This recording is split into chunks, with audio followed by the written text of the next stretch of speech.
Okay, ladies and gentlemen, boys and girls, children of all ages, I am fortunate enough to be the moderator for a debate that is going to happen and occur between Trey Jadlow and Greg Brahe, two people that I get along wonderfully with, and that, of course, they will be getting along with each other wonderfully for the next hour or so, hour and a half-ish, that we take care of this. We're Well, they are going to be discussing specifically, yep, there it is, the Maute mistake. We as in they, are going to be talking about whether or not moral realism requires a deity. For those of you that aren't familiar with moral realism, I'm going to read a definition off of philosophybasics.com. Moral realism, or moral objectivism, is the meta-ethical view that there exist such things as moral facts and moral values, and that these are objective and independent of our perception of them or our beliefs, feelings, or other attitudes towards them. As an atheist, I think that it is unique that Greg is arguing for moral realism in general. So but I'm going to, of course, put that aside as a moderator. Maybe towards the end of the debate, when we get into other people coming in to discuss this with us, we can I can bust his chops a little bit about that. But structurally, here's how it's going to work. Trey's going to go first, and Trey's going to go last. Up until the last section, it'll be Trey, Greg, etc., etc. There will be a 4-minute opening. There will be 5 minutes of rebuttal each. There will be 10 minutes of cross-examining each, and then there will be a 2-minute closing statement. The 2-minute closing statement will start with Greg so that Trey can get the last word in. At the very end, I'm going to open it up for people that want to come in and have this discussion with us. And with that, also one more piece of kind of house cleaning. While they are presenting their case, I'm going to white box them, but I'm also going to have a timer just in case the white boxing ends for any reason. I'm going to have a timer running so that they have an idea of how much time they have left. We're going to give each other some flexibility, 15-ish seconds, in case they're mid-thought at the end of those 4 minutes. I have a old-school phone sound. That'll be the signal that the 4 minutes are up, or the amount of time are up, 4 minutes initially. And that is pretty much it. Gentlemen. Chris, can I say just one thing? That No. if anybody wants to post questions to the YouTube chat, then that's something that we'd love to have those to address at the end. That's something, I mean. Oh, very nice. Cool. So yeah, of course, the external chat is open and available. Please go ahead, and I'll be copy-pastaing them into a Word document so that I can organize them, so that afterwards I can ask, and then after we answer those, post the closing statements, we'll invite some people in. All right. Any other points to begin with? If not, I'm going to white box Trey, and for the two of you, I'm going to screen share the timer, and Trey, if you are ready to begin, you can start now. Thank you. Well, thank you, Chris, for moderating this debate, and thanks, Greg, for inviting me in to discuss this issue. The resolution for today's exchange is moral realism requires a deity. Now, Greg has challenged me several days ago and said that I had basically chickened out of a moderated debate with him. Of this, I was not aware, and I asked him what the resolution of the debate was. He said, oh, it was something like moral realism requires a deity. I kind of went, oh, really? Well, I'd be happy to debate that. So here we are. The very simplified two categories for discussing the topic of ethics are moral realism or moral objectivism and moral anti-realism. Moral anti-realism states that there are no objective moral standards and that all statements about moral conduct are individually conventional. Since neither one of us holds this view, we're going to put that on the shelf for now. Greg holds to a view he describes as prescriptive moral realism, which basically holds that there are moral imperatives based on standards that are not individually conventional.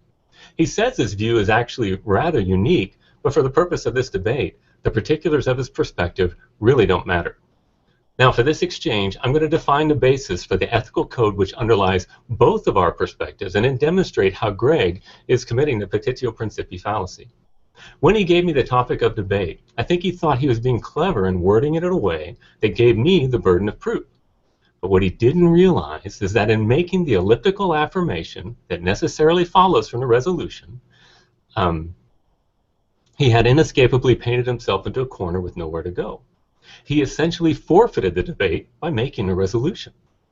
Every single person I've engaged on this topic, whether they are conventionalists or realists, they all in a sense agree that the underlying principle that guides all conduct is the value or the sanctity or the specialness, if you will, of existence. The anti-realists deny that they do this, but in reality, they just don't think deeply enough to perceive that this is a material of their formal causation in the realm of ethics. If you're going to say that existence is objectively valuable and it is not simply personal emoting, which can in turn provide the framework for moral imperative, then you must have a personal source outside of yourself which is unchanging or objective, since impersonality does not, indeed cannot, value. Now, my worthy opponent will pin the divine command theory to me and say that my view is not really objective, for it is rooted in the arbitrary whims of God, which would, in his view, make the standard subjective. Or he'll say there's an external source by which God must conform and thereby make him not God, since he is subject to something outside himself. But that is not the view that I hold, nor is it even remotely rooted in the historic Christian doctrine of the nature of God. I'm not saying that God picks this standard in any way external to himself. I am saying that God is the sanctity of existence. It is definitional to his being and is naturally essential to who he is. Now, what Greg is probably going to do is say there is a standard, but it is naturalistic in nature, and it is that which leads to evolutionary advantage, and therefore, with that basis, it is a logically self-consistent instrument for determining right and wrong. It is a logically self-consistent instrument for determining right and wrong. You can measure that which increases flourishing and decreases unnecessary suffering, and by that canon you can determine proper moral code. But what he does not realize is that he's assuming the very thing he has a burden to prove. You cannot begin with the sanctity of existence, evolutionary advantage, and then say that proves a rationale for moral code. I call this the Sam Harris fallacy. You cannot start with your conclusion and then say it proves your premise. So please listen carefully and see if Greg poses a paradigm that contains a standard based outside his personal emotional preference and is unchanging. If he does, he's just forfeited the debate, since a standard that values existence is definitionally linked to personhood. Okay, so that was Trey Jadlow's 4-minute introductory statement. I was taking some notes, and as I could tell, his argument is about the specialness of existence. This is the material of final causation. If existence is objectively valuable, then you must have a personal source outside of yourself to determine as much, and that God is the sanctity of existence. It is essential to who he is. Did I paraphrase you correctly, Trey? Yes, you did. Thank you. Okay, no problem. All right, and we got this. I'm going to reset the timer. Bam. Greg, I'm going to white box you, and if you're ready to begin, you can start now. All right, so first, a note on structure. This is my first ever formal debate. Having never participated in one before, I sort of threw things out to Trey. We agreed on them. I don't know if he's ever done a formal debate in the past either, but so if this is different than what you're used to, that's part of it. I am happy to have the opportunity to refute the arguments that Trey is putting forth today. Customarily, participants in debates such as this exchange summary statements of their primary contentions in order that they can be well researched and thoroughly responded to. Trey opted out of this, so therefore neither of us has advanced knowledge of what arguments our opponents will be making, and we simply must do our best to anticipate them with our opening statements. So I apologize in advance if the statement that I prepared here does not address the primary points that Trey is bringing forth, but I assure you that they will be addressed in rebuttal and cross to follow. So first, I want to say to be clear that neither Trey nor I are obligated in the scope of this debate to establish the fact of moral realism. The brute possibility of moral realism is granted arguendo. Today's debate is a direct analysis of the claim, Trey's claim that moral realism requires a deity. In order to establish this, Trey must demonstrate at least two things. One, a deity can in fact provide sufficient grounding for moral realism. And two, that it is impossible for any ethical system without a deity to sufficiently ground moral realism. Theologians and philosophers have been attempting to accomplish what Trey sets out to do for more than a millennia, or for several millennia. And yet, even today, we stand with no clear answer to a question posed over 2,000 years ago. As Trey correctly anticipated, that question was posed in Plato's dialogue Euthyphro, in which Socrates asks Euthyphro, is the pious loved by the gods because it is pious, or is it pious because it is loved by the gods? To be clear, this question is looking for what moral realism requires, a universal definition of morality that can be truly considered independent and non-arbitrary. Now, if one accepts the first horn of the dilemma, then it's clear that morality is not dependent upon any deity, but it's something that exists in its own right, separate from whatever whims or desires that God may hold. If one accepts the second horn, then it's clear that morality is in fact not objective and independent, but it's based upon the subjective, random, and arbitrary whims or conditions of a god. This is often criticized as false dichotomy, which is what Trey is attempting to do. A tactic, as I had here, a tactic that I'm sure we'll see from Trey's take on this today. So the claim is, generally speaking, that both horns are true, that the nature of God is itself the standard of goodness, and therefore the will of God, being in harmony with and emanating from its nature, creates a situation where the will of God and the definition of good are both of the same unified source. Trey, now, to be clear, when we talk about God, Trey asserts a necessary, self-existent creator, unchanging, non-contingent. I'm checking my time here. And timeless. So, ironically, unchanging, non-contingent, and timeless. Putting aside for a moment the various philosophical problems with that sort of a God as a creator, we're still faced with only a small number of options to consider how this God could possibly be the source of morality. And unfortunately for Trey, the only ones that are not logically fallacious end with it being impossible. Trey's likely to put forth a case that the creation gave purpose to humanity, and that purpose establishes a natural law, and that which is in accordance to that natural law is good, and that which is not is bad. No matter what intentions this God may have had in creation, or what desire it may have for humanity, even if we assume a creator God such as Trey believes in, then there is still ultimately no way in which these can be considered good without simply accepting an arbitrary standard. Good luck, Trey. Okay, so now we have both gentlemen having expressed their opinion. I'm getting a little bit of feedback, so please both of you mute yourselves. Thank you.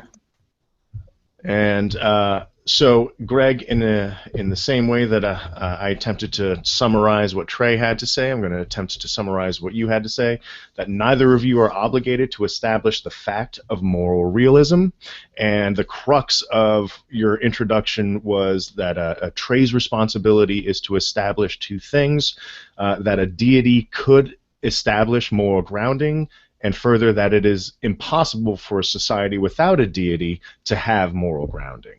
Does that sound like a fair assessment? Of course you said more. That's roughly right, yeah. Okay, good.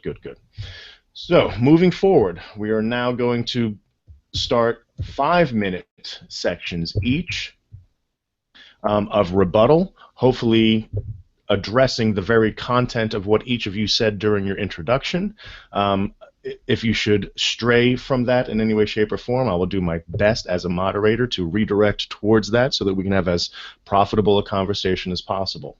Okay, so Trey, it is time for me to white box you, my friend. And, oh, by the way, as the moderator and the final decider of everything, Trey has won the beard debate. I mean, hands down. Look at how wily your beard is going in like 16 different directions right now. It is so long and huge and luscious. Yeah, I can't direct it very well. An absolute, I concede. that would trigger And the only reason why that's even an issue is because Greg was silly enough to have shaved the beard that he started at about the same time that Trey did. If he would have just let it go, it would have been like a perfectly timed, both of them having started their beards in August, beard off. But Trey kind of wins right now. And Greg concedes, and that's very generous of him. Trey, it's time for you to begin your 5 minutes of rebutting. If you are ready. I am ready.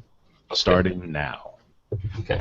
All right. So remember when I started out, I said that there are only two types of perspectives. You got moral realism and moral anti-realism, and that Greg held to a standard of moral realism. He calls prescriptive moral realism, and he said that basically to rebut the resolution, which realism requires a deity.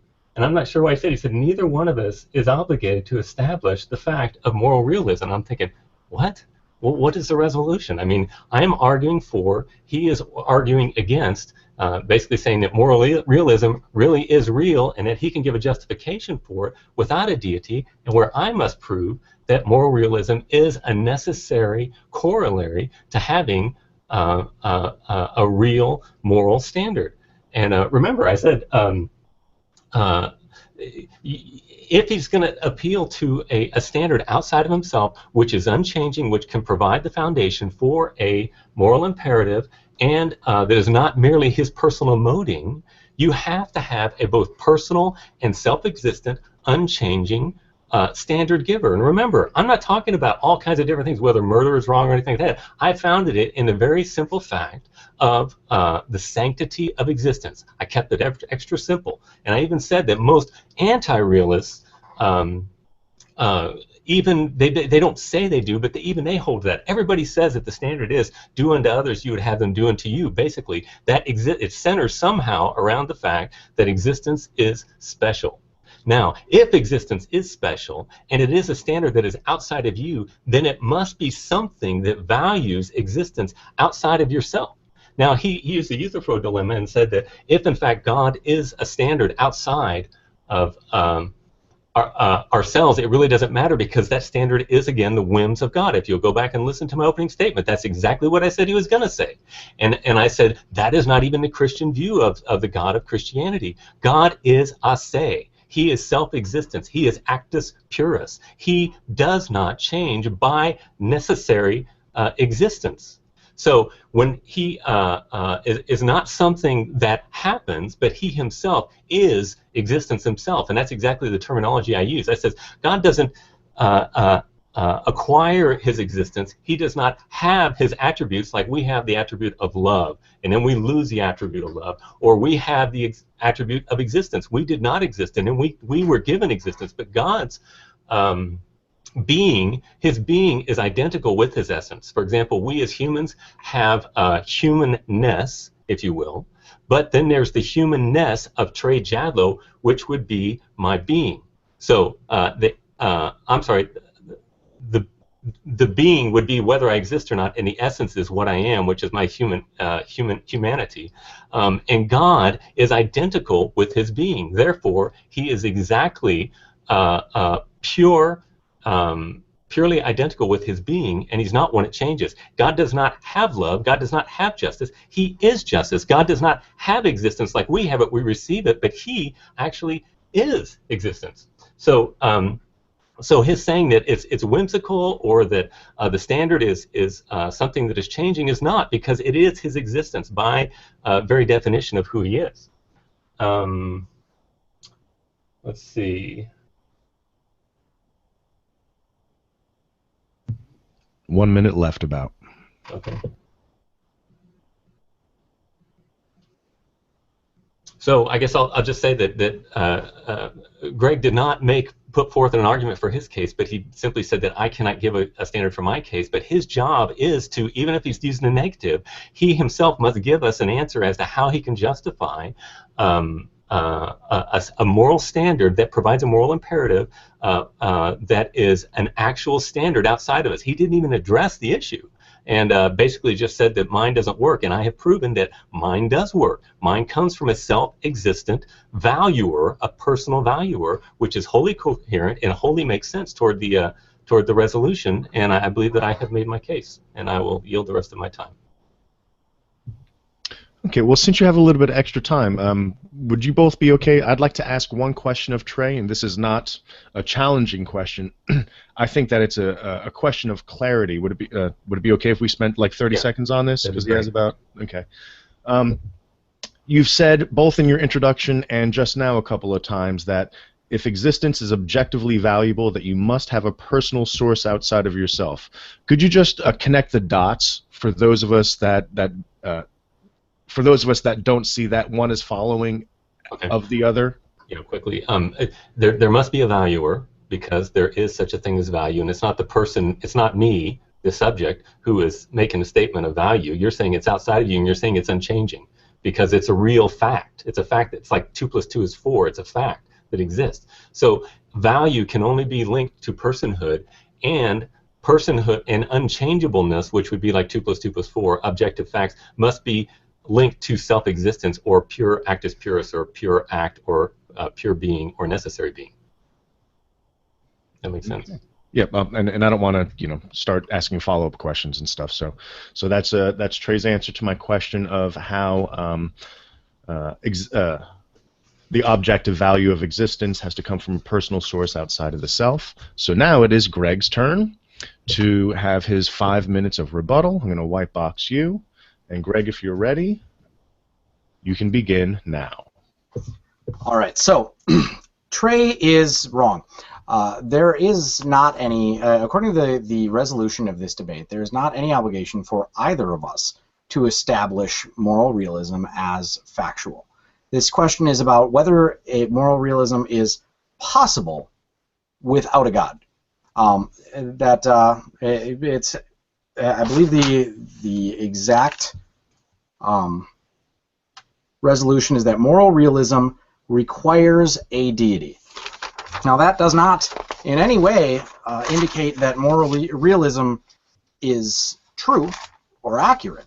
That's not within the scope of this debate. As Trey mentioned, yes, I do happen to hold that opinion, but it's not within the scope of what we are discussing today. Today, we're here because Trey asserts that moral realism requires a deity, and I am here to explain why a deity cannot in any way establish moral realism. It is an impossible task for a deity to be what Trey wants it to be.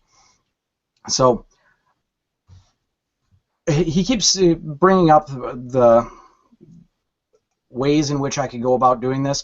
I'd be happy in the question and answer segment after this to discuss some of that. And of course, Trey does have the opportunity during cross-examination to ask me some questions.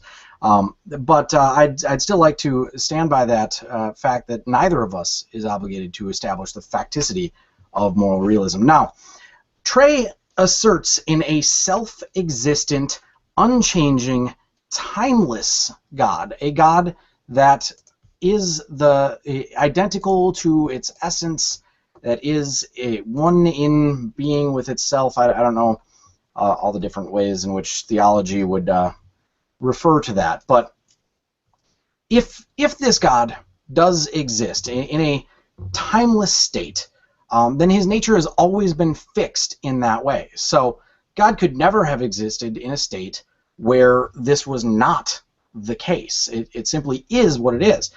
God could never change his nature going forward due to the nature of timelessness. And Trey even asserts that God is unchanging. Therefore, it is by pure happenstance that God ended up with whatever nature God arbitrarily has. This is the very definition of random. There's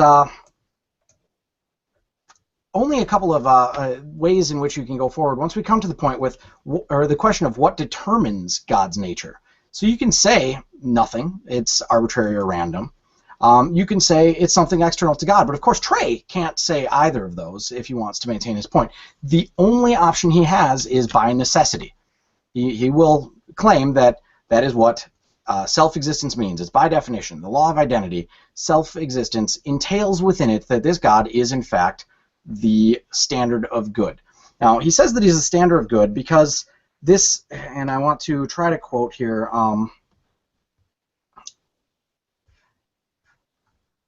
that if existence is special, that requires a standard outside of itself, and that I didn't write the quote down properly, but for something to be valued, it needs a valuer. Now, the concept of value is inherently subjective. There is no way around that, which is what Trey is actually admitting here as well.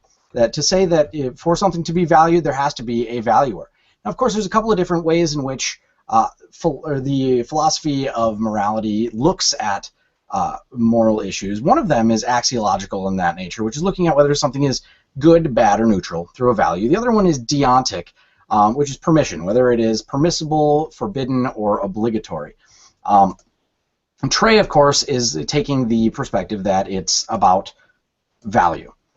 So if God designed things in such a way that it has an end goal, a desire, if God has this purpose for his creation, then that purpose is what defines the good. And that purpose is, of course, emanating from the nature of God. But as I've established already, the nature of God is ultimately arbitrary. God has no control over it. There is no outside source or factor, the God that Trey is asserting here, that can influence the nature of that God. So there's no reason for us to call such a nature good, bad, anything. It simply is what it is. It's a brute fact based on random chance.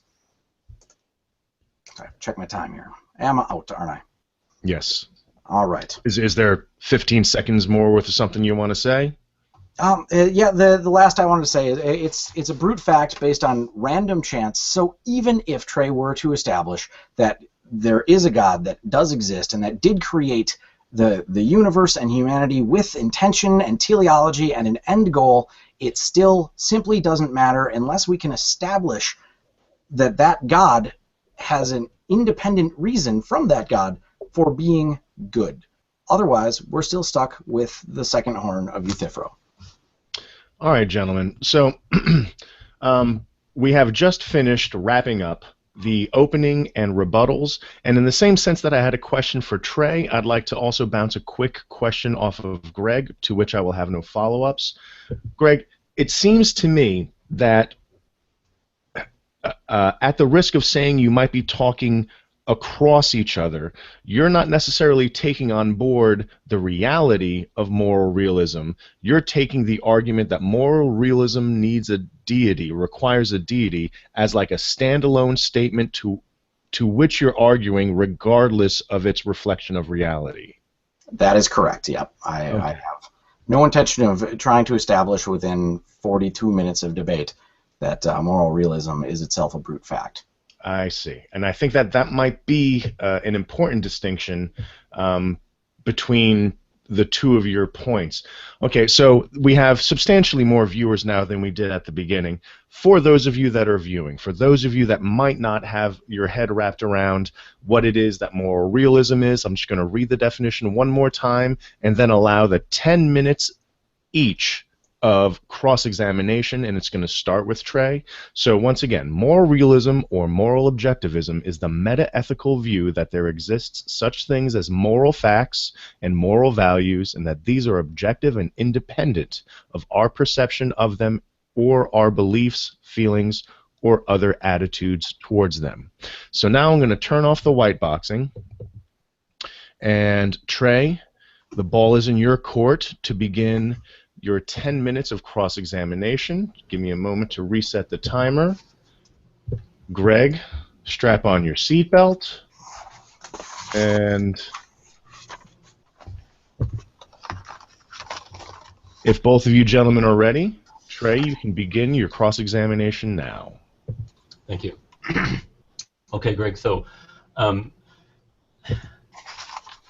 you said that the resolution is moral realism requires a deity, and the opposite of that, which would be the affirmation of, is that moral realism does not require a deity, that would be what your purpose is to uphold, because just saying that my deity doesn't work is not an answer for you to say that moral realism does not require a deity.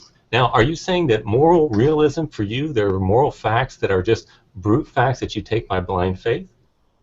I'm not sure why my perspective on what moral realism means, or my own ethical framework is relevant to the question of whether moral realism requires a deity.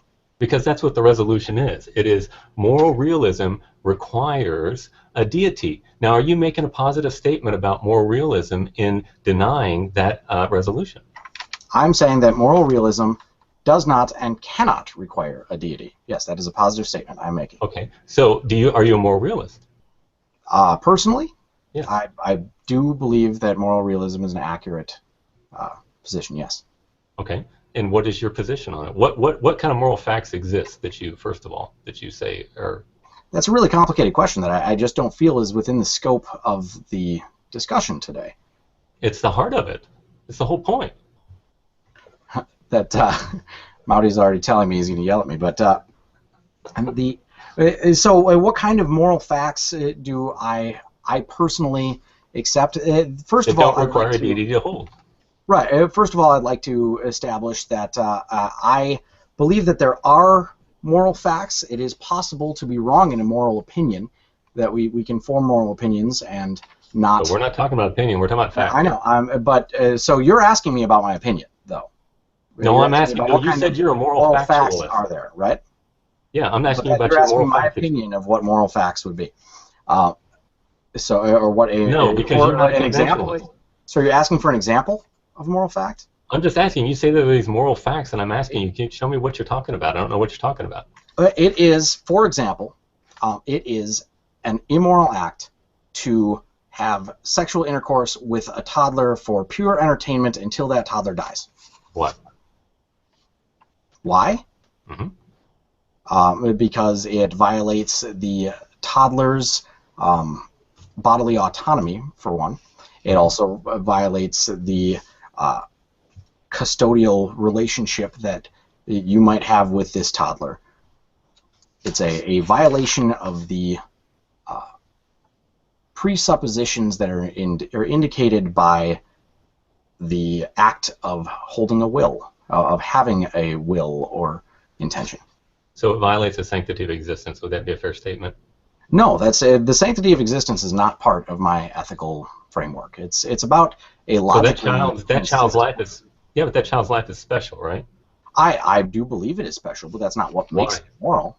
Okay, so your moral imperative, the one that you've given thus far, you gave us one standard, and you said that is wrong because it violates the humanity of the child. Is that right? No, I did not say the humanity. I said the bodily autonomy. The bodily autonomy, whatever. I mean, I don't see the difference in those. Do you want me to give a more detailed explanation? Because I can, but it'll take up a lot of your question time. No, I think you're between a rock and a hard place. That's what I think you're at. It's utterly inconsistent what you're saying here. You made a resolution. That's why I said Greg is going to. I even called it. I said Greg is going to commit the petitio principii fallacy. He's going to make a statement to say moral facts are based on the sanctity of existence, and then he's going to say. I've never said that, and I don't agree with that statement. Therefore, it's well. That's what. Okay, but you said that the toddler, violating a toddler. Is an egregious act against their autonomy, that person, right? Right. For the record, I choose that. There are other acts that I would agree with. I simply choose that one because I find it difficult to imagine anybody who would disagree, and it makes it clearer. Right. But yes, that but I believe that every act is there are universal codes that are associated with it. Let me I have a based on value of existence, right? I'm sorry? Every standard that you're going to come up with, I've never had anybody disagree with me on this. Every standard that you're going to come up with that you say it's going to be that humanity should be valued at least at the base. That's not at all where mine comes from. So I do, as I said before, I hold to a prescriptive moral universalism, the meta-ethical position that there's a universal ethic which applies to all agents, regardless of culture, race, sex, religion, nationality, sexuality, or other distinguishing feature, and at all times. So it applies to things that have happened in the past, it applies to things that will happen in the future. It is universal, but this is not an absolutist position that I take. I'm not saying that that there's a single act that in and of itself is necessarily wrong in every single context. That's why when you asked me, I made sure to include context, right? This is not just, and I can't imagine, for the record, any ways in which it would not be immoral to have sex with a toddler until it died, but the fact that it's for merely your own entertainment, and there's no other compounding factors, that's what makes that absolutely certain. So the context of each act is in fact relevant, but these are universal standards that any person or any agent in a similar situation would be beholden to the exact same ethical truth value. Right. So this standard that is based in the sanctity of existence, you don't want to say that, but that's exactly what you're saying. You just don't want to go there because that standard exists. You can put words in my mouth if you'd like, but it's not based on the sanctity of existence. I've denied this on multiple occasions. So it's based on each person must in fact hold their own moral code. There's some things that are that's not what moral realism is. But there are some things that are involved in holding a code, to having volition, a will. The very first aspect of having volition or will is an intrinsic, undeniable belief that you have the autonomy to exercise your own will, and the belief that any person that acts against your will is violating you. Therefore, for any person, this is universal, any agents, any person, or any being containing a will or volition must inherently hold to this principle that beings with will and volition have the innate right to choose what happens to them. Therefore, it is inconsistent. It is a violation of every single individual's individual morality. By definition, there's no way around it if you act in such a way that you violate another person's autonomy. Because that which has volition is intrinsically valuable, right? Because that which has volition is you. Everything has volition. And you're valuable, right? Because you have volition. Refuse to respect the volition of another, and you expect others to respect the volition of yourself, you are being inconsistent. This is a logically inconsistent paradigm, and therefore you are violating your own morality. And since this is a principle that is inherent to any being, any agent that holds a moral code, it therefore must have this. Okay. Well, all right, gentlemen, real quick, you have about a minute and a half left. Trey, if you can ask a pointed question for Greg to answer to wrap it up. Okay. Let's see.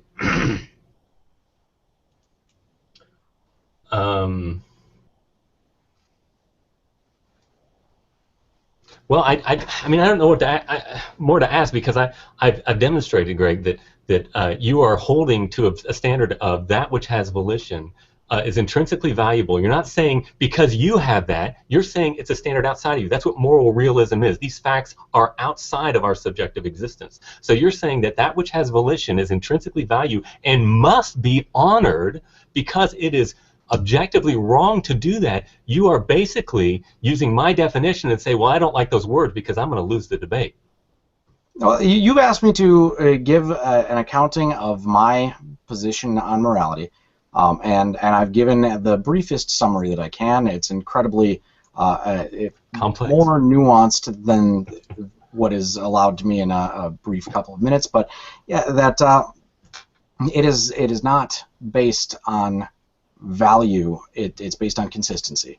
It must be internally logically consistent in such a manner that it continues.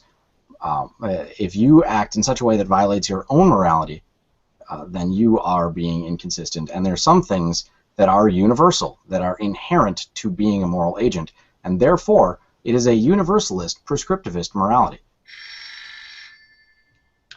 Okay, gentlemen, at that, we are going to now flip the direction. And for the next 10 minutes, it will be Greg asking questions to Trey.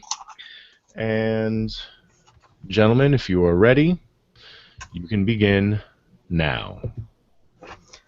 All right, so Trey, you believe in. Can you the God that you believe in? Can you describe this God? Well, I'm a Christian, so he's the God of Christianity. Does he have a name? Yahweh. Okay. Means I am that I am, which means self-existence. That's what it is. It's a deity. Is his name. Okay, so the God of Christianity, Yahweh, you argue is non-contingent, right? Right. Can you define what non-contingent means a bit? Well, contingent would be that which is dependent on something else for its existence. It would be, clearly, those who have watched my Hangouts would be defined as an effect, that which happens. Okay, so this God is not an effect and is non-contingent, has nothing, are there any factors that have contributed to the existence of this God? No, then he would be contingent by definition, and the law of non-contradiction would fall apart. Okay, so in our inquiry. So we've established then a timeless. This God exists outside of time, right? Unchanging. Well, time is just contingent matter relating to motion. I think we can agree with that. So, so we've established that there's a timeless, non-contingent being that has no factors that have contributed to its nature at all. Would you say that's accurate? Yeah, he would actually be simple necessarily. He's not complex, but simple. He'd have to be by logic. These are logical corollaries. Okay. So if this timeless, non-contingent being that has no factors that can possibly contribute to what it is does in fact exist,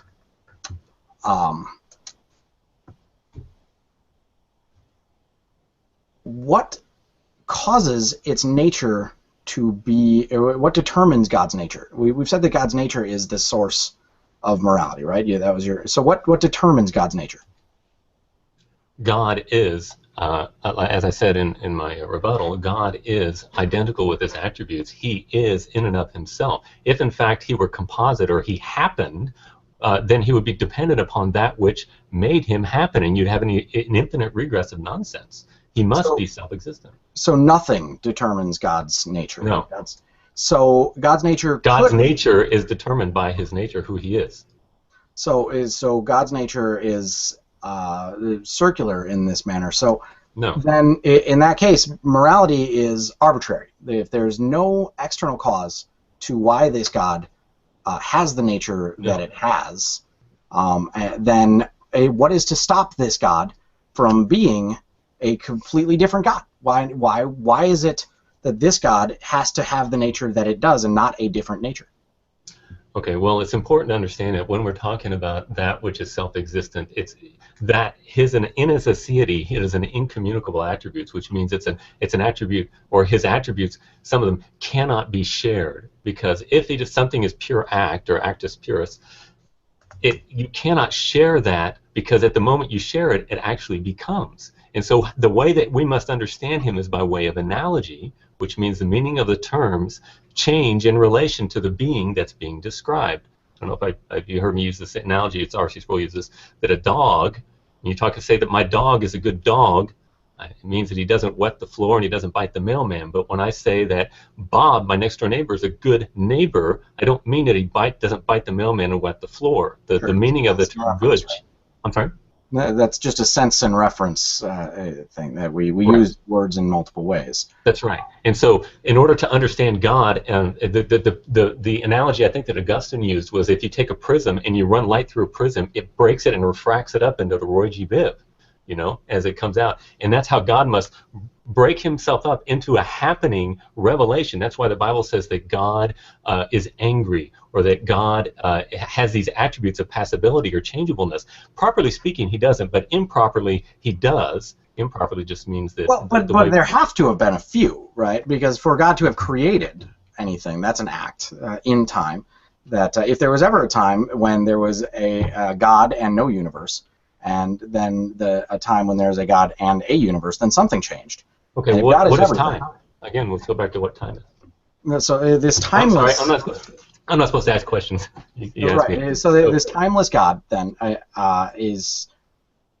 it would still, I mean, existing. So everything that happens in the eyes of a timeless God has happened, is happening, and will be happening forever. Right. This conversation has happened since before we've ever been aware of it. It will always be happening, and it will have happened for. It's hard to describe in that way, but God existing outside of time, all of things that happen within time exist at the same moment. Well, again, you're appealing to time to understand something, and remember, time is necessarily related to contingency.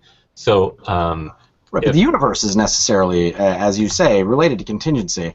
And if we have this, then the God that is non-contingent and unchanging cannot possibly create a universe. But that's a philosophical issue that really isn't strongly related to this point. It's just, as I said before, there's philosophical issues that undermine the God that you believe in even being possible. But if we assume that it's possible, I don't see that. Well, you're just asserting that. You're not giving an evidence as such. It's okay. Because, that's not really what the primary point here is. But you're making a point. The point is that this God, if it exists as it does necessarily, is what you're saying, right? That is the only way in which this God can exist. So what makes it necessary? Well, necessity points to that which cannot not be. And again, if we're going to look at the principle of causality and say that something that is a fact happens, then it necessarily follows that something with the attribute of self-existence must be. Otherwise, nothing would be, because things cannot make themselves before they exist. This is where the divine simplicity comes into. Something with the property of self-existence must be, and I'm happy to grant that.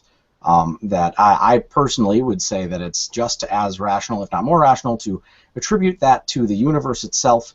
But you hide all of these different premises about then what that thing must be. And one of those things that you argue that this self-existent being must be is good. I mean, that seems entirely unrelated. It seems that there's no way in which there's a logical connection to good. There's absolutely nothing stopping a God that is being itself from being acting in a completely different manner than it has acted in human history. That our understanding of it has, from our perspective, acting in a completely different manner. We have a inconceivable number of possible gods that all fit that same self-existent standard. So why is your God, the one that you believe in, necessary?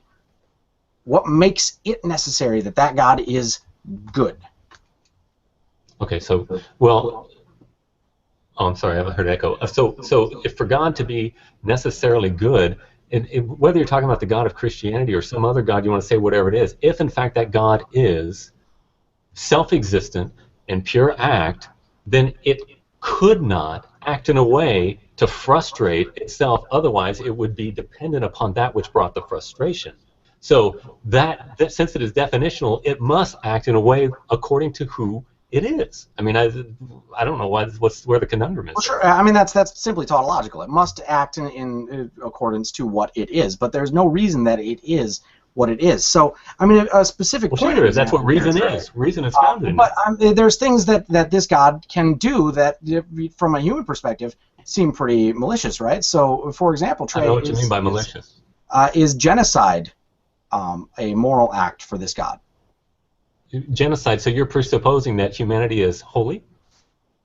That's the question is killing a large ethnic group or city wholesale, or city state, whatever, at the scale you want to call this genocide, is it a good thing for a God to do that? 30 seconds. Okay. Well, let's use your own objective standard and say that, let's say every single one of these persons like to rape children. Forgive that Those analogy. people I know would it's be immoral, but is killing them necessarily a moral act? I mean, that's okay. a Killing a question. toddler for your own pleasure is wrong, right? Yes, absolutely. Does Let's that watch mean that it. killing Who's people who asking kill who's toddlers for answering their question? own? I'm sorry. What? Then let's watch it. I'm going to stop the timer real quick. It's about to go off. All right. I was just going to say, let's watch it with, who is asking and who is answering the questions. Did I ask a question again? It's really hard for me not to do that. I understand. That's totally Jump cool. in and tell me when I do that.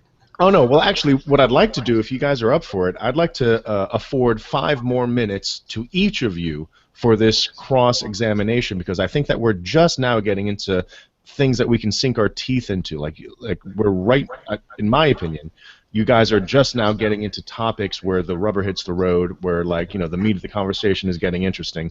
Would you guys be amenable to 5 more minutes each of this cross-exam and then going to the summing up, the summary, the closing statements? I am. Is that cool with you, Trey? Yes, that's fine. All right, so let me reset the timer. And all right, just one more time.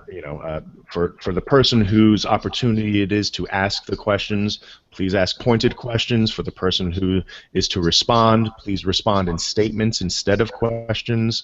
I think that'll really help out the viewing audience and myself. So now we're going to throw it back to Trey. And you have 5 more minutes to ask some questions of Greg. And if you're ready, you can begin now. Thank you.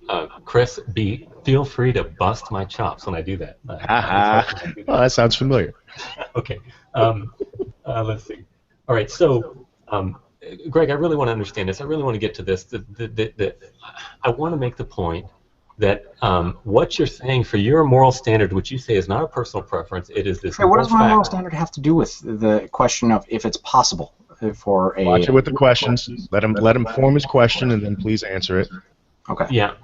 So because let me say that the resolution is that moral realism requires a deity. I don't know if you remember Ozzy. Ozzy made some comments that I copied and I use them all the time, and he says, I'm going to try to say this quickly, but atheism, says that, I'm not making any affirmations about anything, and Ozzy says, oh yes you are. Everybody that makes a statement, whether you're affirming or negating something, you're making a statement about reality, and you have the burden to justify that reality that you're affirming, and that's exactly what's the question?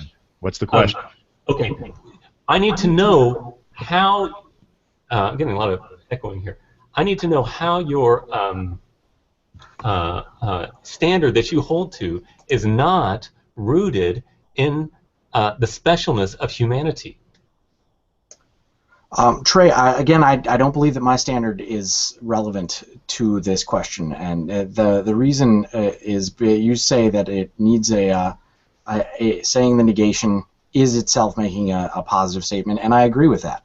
But the positive statement that I am making in negation of the resolution for this debate is that that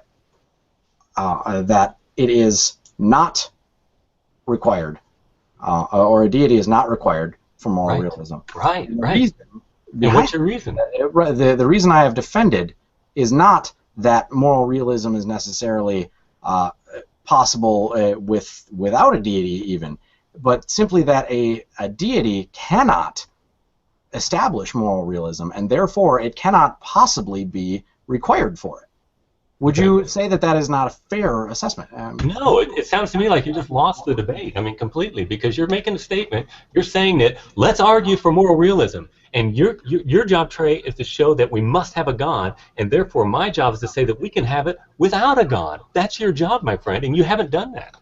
I'm saying that the God does not assist, that cannot establish moral realism. Okay, then what is it then? Tell me. I'm waiting, bated breath. That is not within the scope of the debate. The question is if a God is required for moral realism. Moral realism requires God. And tell me how you have moral realism without a God. I'm going to stop the timer. That's actually not the topic of the debate. The topic of the debate is, does moral realism require a deity, yes or no? Not, if no, then what does? So if I can just redirect the questions towards the topic of the actual debate, You have about 2 more minutes left, Trey, and of course we're going to have a post show where we can hash out all the details of this. But if you can ask pointed questions based on the exact topic of this debate, I think that would be of value. Okay, well, we'll have to talk about this afterward because I don't see that. But all right, well, so then I guess we got to go back to the sanctity of existence. Well, I can't. I mean, how can I even talk about this? Because I'm saying that moral realism requires a deity. Otherwise, we can have moral realism without a deity, Mr. Moderator. I don't know why we're jumping on me for that, because that is the topic of the debate. Yeah, I'm not jumping on you. Hold on a second. I'm going to stop the timer again just to make sure that you're able to get in as many questions as you can. I'm not jumping on you for disagreeing that it can't happen without a deity, but to ask what would replace the deity is beyond the topic of this debate. So if you have questions for Greg about why it doesn't require a deity, I think that would be more appropriate for the amount of time that's available. And then, of course... Okay. Does that make sense what I'm saying? Yeah. Okay, Right. I'm sorry if it sounds like I'm jumping on you. It's not my... No. I know you're not trying to. Of course. Okay. So Greg, what is it that does, I don't remember what Chris said now, but what doesn't require a deity? How can moral realism not require a deity? Am I allowed to say that? Sure. That I think I can answer swiftly by saying that requiring a deity doesn't, or the addition of a deity does nothing to establish moral realism. Therefore, it cannot be a required or necessary condition of it. Okay, so moral realism is just a brute fact, but you can't give a reason for it. That's I don't see how I'm obligated to give a reason. The question is exist, if right? a God is a necessary reason, and I'm saying no, a God is not and cannot be a necessary reason. Okay. Talking about necessary and sufficient. But you're saying reasons, there right? is a reason for moral imperatives, right? Moral realism. I'm saying that a God cannot be a reason for moral realism. Right. But you say that moral realism exists, right? I'm saying that any theological or sorry, any ethical framework that requires a God is inherently not a objective Greg, moral you're realism. affirming by this resolution that moral realism can be justified. Is that true? No, that's not true. In the affirmation, that is not included in the resolution. Moral realism is a reality that can be justified, because you're just saying it doesn't need a God, right? Allow me, may I respond with a question? In that, does the resolution state that moral realism is true? No, it states that if moral realism is, it does not need a deity. And if it does not need a deity... So by establishing that it cannot need a deity, I have fulfilled the burden that I have for justifying my position. Well, let's use this opportunity now to flip it towards Greg asking the questions for Trey to answer with statements. Go. All right, Trey, I'm going to read a brief exchange to you here. I'm wondering if you can just simply confirm or deny if this was something that you said. So, genocide is not objectively wrong. Why would it be from your perspective? Do you remember ever saying something along those lines? Yes. In fact, I told you to ask that question. Yes, you did. So to which your interlocutor responded, genocide is not objectively, or quoted you, said, oh, so it's objectively right then, and is it always right? To which you responded, LOL, no, it is not right when the image of God is attacked. Or sorry, it is right. That was a big difference. It is right when the image of God is attacked, for example. Mm-hmm. Which would be, you can see I'm an advocate of capital punishment, that the parameters of morality are definitionally laid by the Creator, and the Creator himself is the standard, as I stated earlier. And if, as I used that example before, if you had a group of people who, let's say, were child molesters, for you to exhibit violence on them would be an act of justice. In other words, whatever standards you're going to come up with, you're going to have to assume the sanctity of existence in order to judge my view. I'm sorry. Let's stick to when the image of God is attacked. That's so the image of God. Can you define that a bit? Sure, that would be mankind. Mankind is made in the image of God, and therefore he is holy. So when mankind is attacked, it is right to kill ethnic groups wholesale. If the mankind does it in such a way that violates ultimate existence, which would be God. Okay, so if this God that you posit is the source of our morality, why and is the objective standard against which moral questions should be asked? Why is a question like this so innately or counterintuitive then? In what way can you explain how a creator that would have created humanity with this conscience in our hearts would look at something like genocide and find it to be deplorable and disgusting if it is in fact acceptable if somebody is attacking the image of God? I mean, this would include then blasphemy, heresies, atheism. Well, the world in which we live is one in such that with this evil that we see, we also see the great manifestation of love of enemies, justice, mercy that is shown to those who need, who deserve justice. Let me give you an example. Have you ever been to a movie where you see a great evil rise up against the protagonist, let's say, and the protagonist defeats the evil antagonist, and you see a resolution at the end of that, or in a book or anything like that, and you're finished with that, and you think, that was pleasurable. In other words, to see a resolution to conflict allows you to, that's why everybody goes to movies, and that's why they're always follow the same line of argumentation. The bad guy doesn't win. And otherwise people wouldn't go. The bad guy is something including, in your perspective here, attacking the image of God. So that includes somebody who blasphemes, is an atheist, and rejects the possibility of a God. So, I mean, I think that, I guess I don't want to pontificate here. I need a question. So, is it right to kill atheists? No, because God has called us to love our enemies. If an atheist commits a capital crime and the governmental structures have laws for that, they have not only the freedom but the mandate to execute justice upon that individual. But and that all emanates from what? The sanctity of existence. The sanctity of existence, which is established by the nature of God, who is existence himself. So the arbitrary, non-caused nature of God. No, it's unchangeable. It is. It's arbitrary and random by definition. I mean, this is the law of identity. Then God, no. If it's arbitrary, then he has no definition to himself. Arbitrary just means whimsical.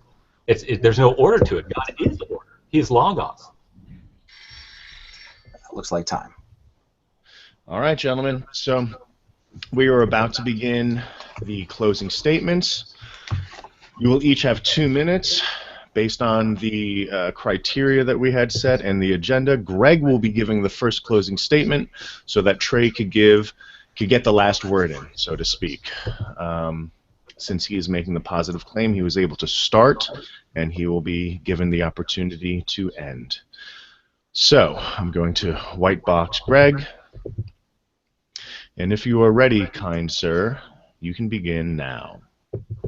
Okay, my closing statement, this is something John Paul Sartre, who died about 5 years before I was born here, but I took on this question. There was somebody also a contemporary of Aquinas who took it on similarly, John Duns Scotus, but John Paul Sartre, or Sartre, I always say that wrong, denied, like Scotus, and I'm reading from a source here at the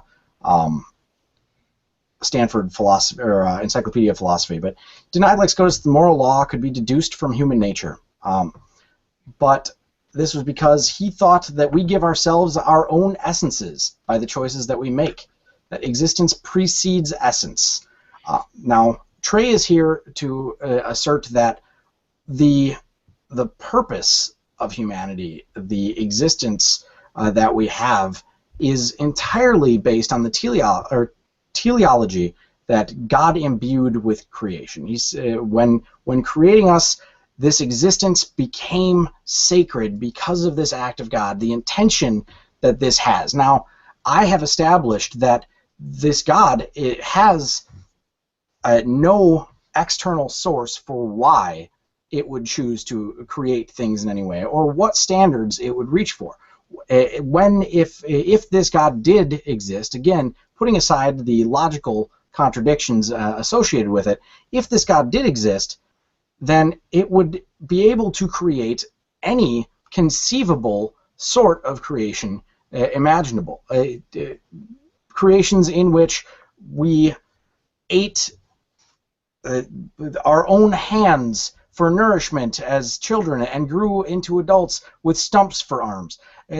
There's no logical necessity behind existence being what it is. As a matter of fact, the amount of suffering and pain and needless disasters that occur in this world show that this God cannot be benevolent by the standards that normal people would assess it. So there's no reason to look at this creation and say God has given it value in its creation. And instead, all we can say is that if we are to find value, we are to create it ourselves. We are to our existence allows us to have our own essence, and that to again quote the Stanford Encyclopedia here, one form of bad faith is to pretend that there is a God who is giving us our tasks.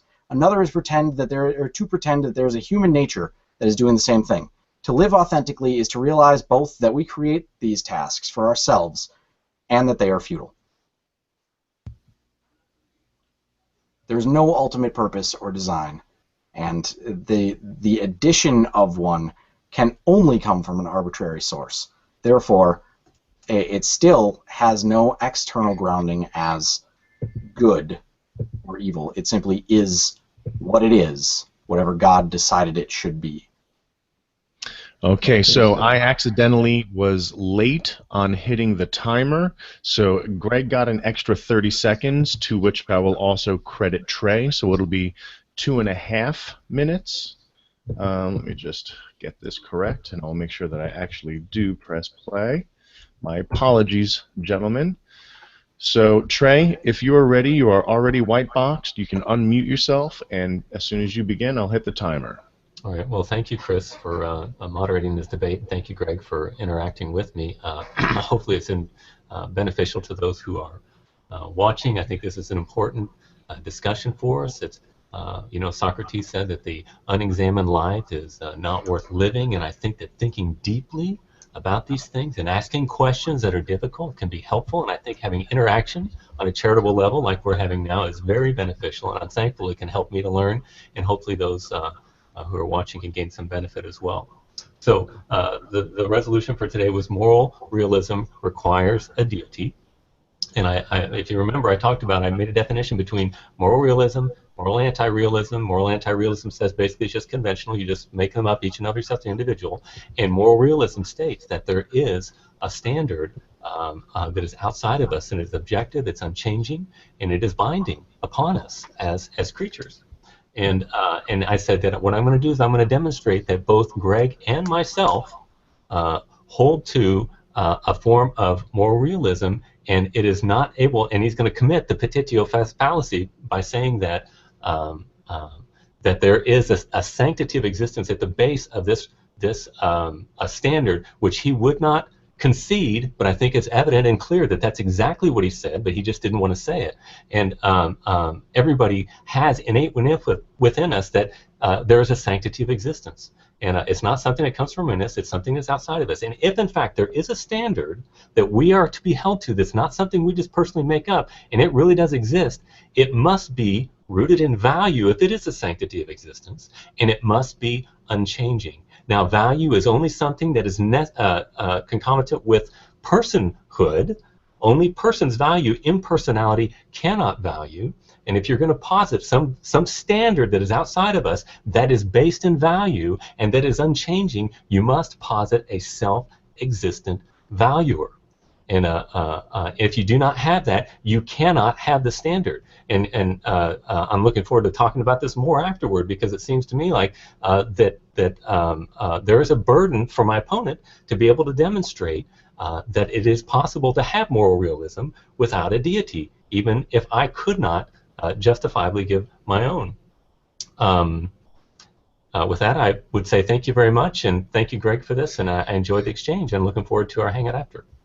Excellent. Can I take just one moment to say thank you as well to Chris and Trey. This has been a pleasure. Again, it's my first ever formal debate. I've enjoyed the experience, so thank you. And Chris, excellent job as a moderator, especially towards the end once you actually started to I love Maute. hold our feet to the fire.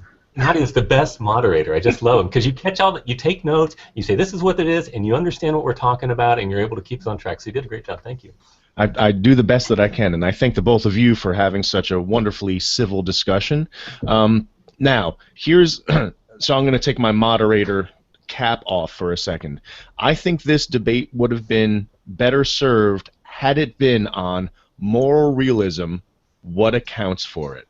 Because then, Trey, you would have had all the real estate that you needed to ask Greg what it is that he uses to justify his moral realism, assuming that you both agreed to that definition and that Greg agreed to that topic of a debate. But because of the way that the topic of the debate was given to me, I had to kind of step in, because does it require a deist doesn't really allow you to ask what does account for it, should you not think that a deist is required. See, right? I don't understand that. You don't Chris, understand that? No, but it says moral realism requires a deity. That means that moral realism is really real.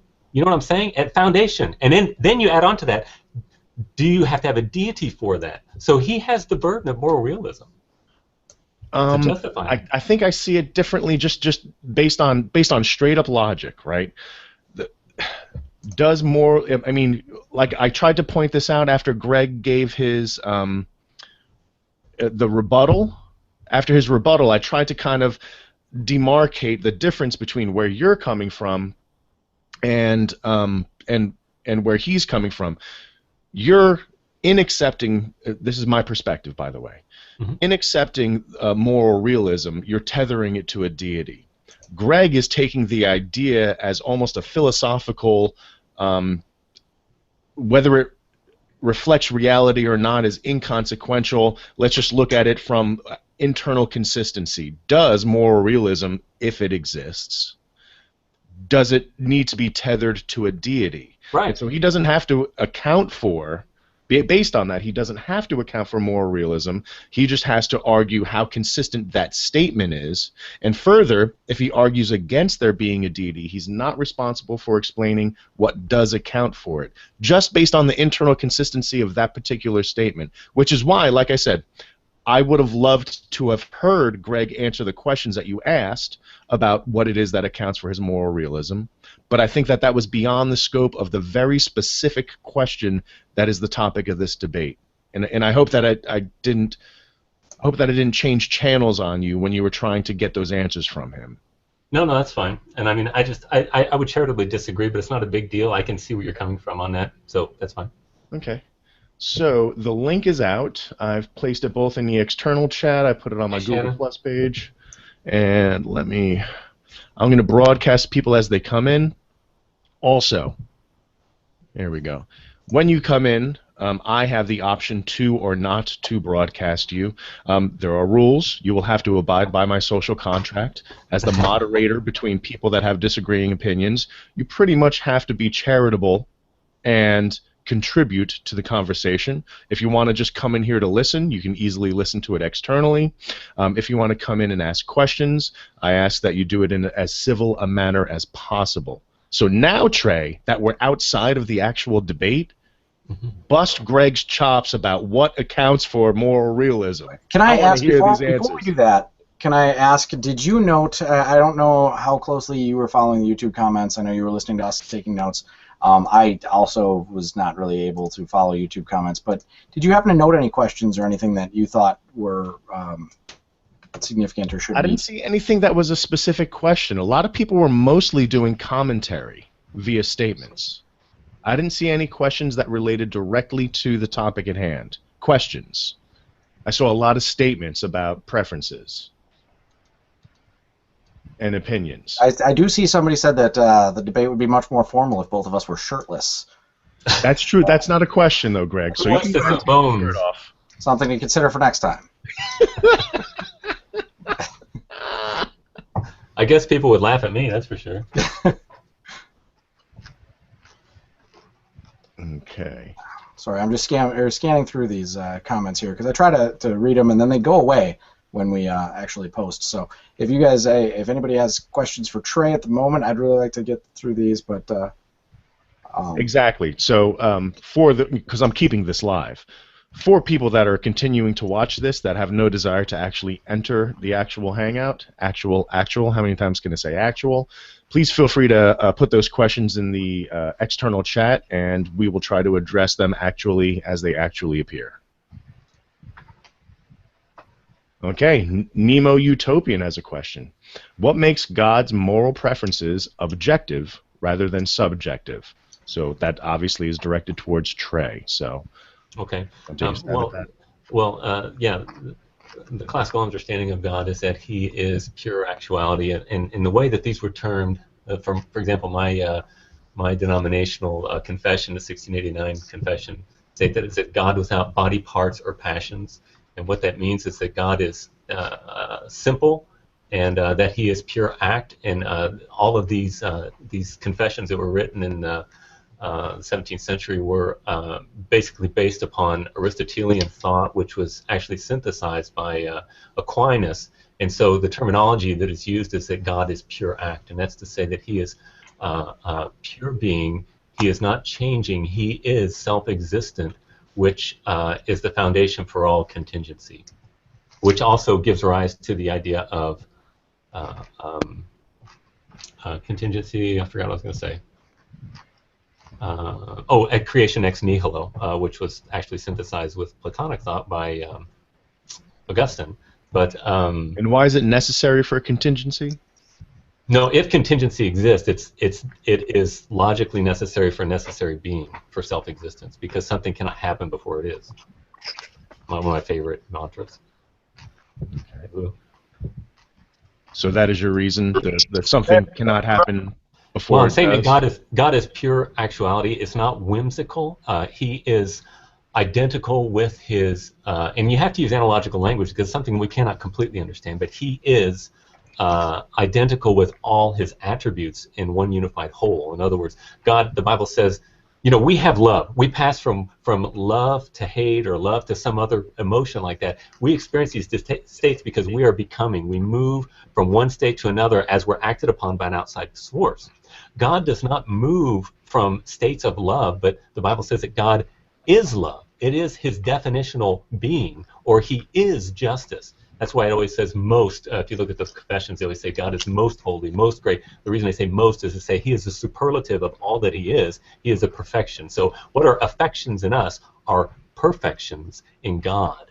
And therefore, it's not whimsical. It's by who He is. I just have one more question as a follow-up for clarity to that line of thinking. Why is it that you assert that us changing is caused by an external force? Well, we are contingent by definition. We're not self-existent. Would you agree with that? We're not self-existent. Yeah. So by definition, we are dependent. And when we are, for example, when you get hungry, your system is being acted upon by whatever that makes you hungry, that you need something. Or if you stub your toe, you tripped over something that acted upon you, and you responded.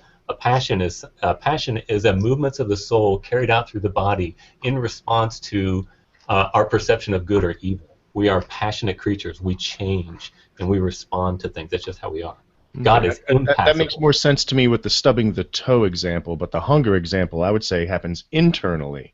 So I just don't, we have a survival but it's a result. instinct. It's a result of our contingent being. In other words, that we are needy of something, and the environment about us affects us, including our own selves, because we're not unified people, right? We're made up of parts.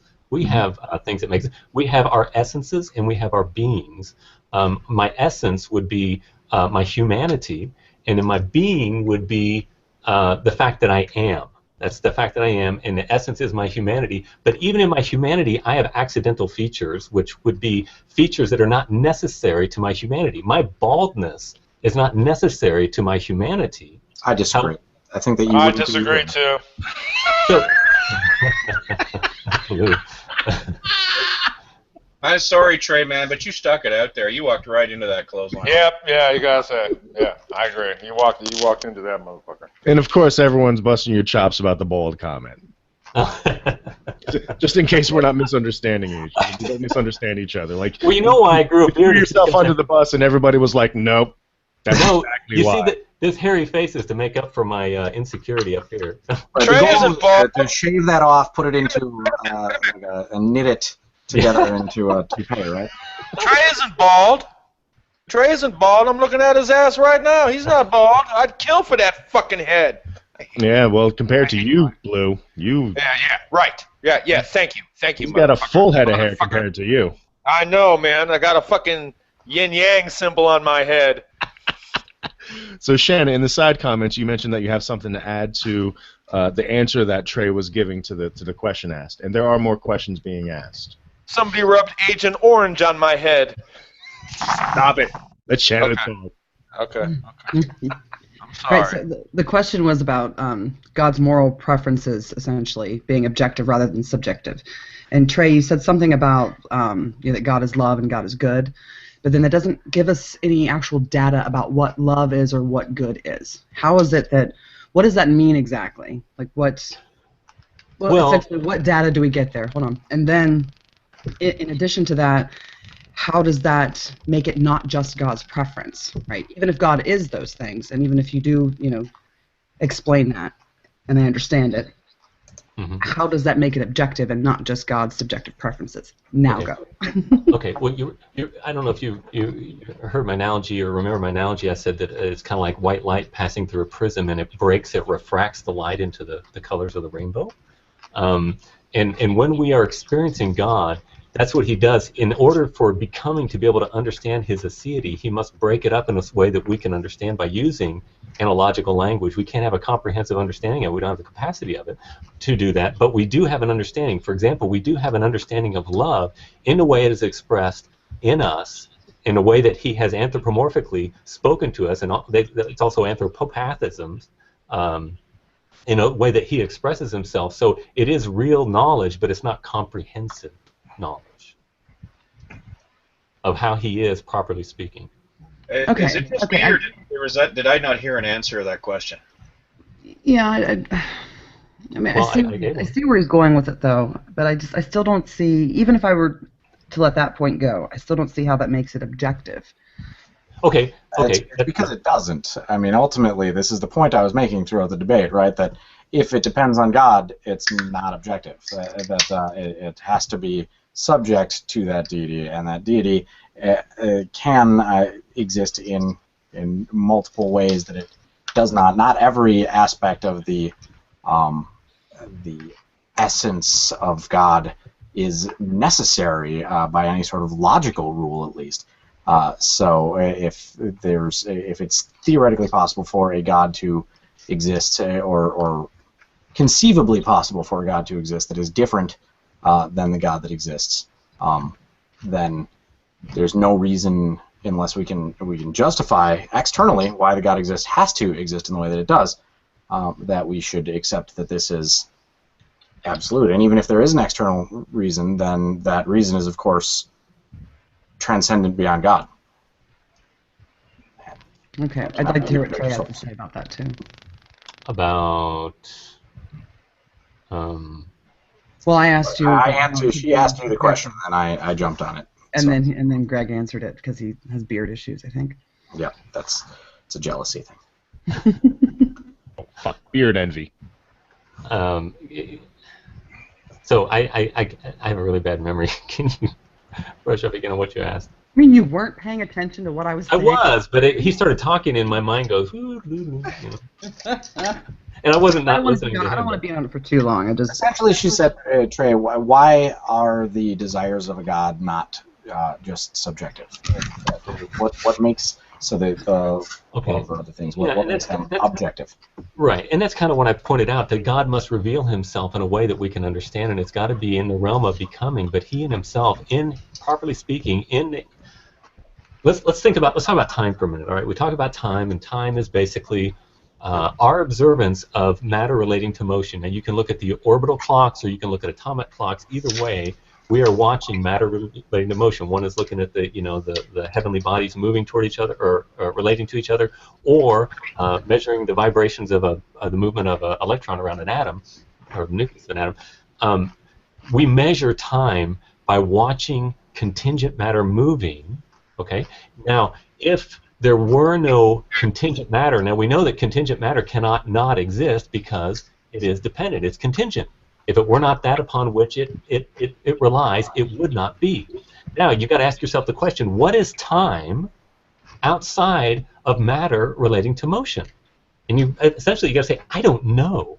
But that is a realm that I don't understand. But if somebody is going to enter into our realm of potentiality, they must express it in a way that we can understand. Otherwise, there's no point of contact. And so we're using ways of analogy in a way that God even speaks to us. But it must be that God himself is not becoming in any way, because otherwise, if he is becoming, he is dependent upon that which is acting upon him and bringing him to the state that he is.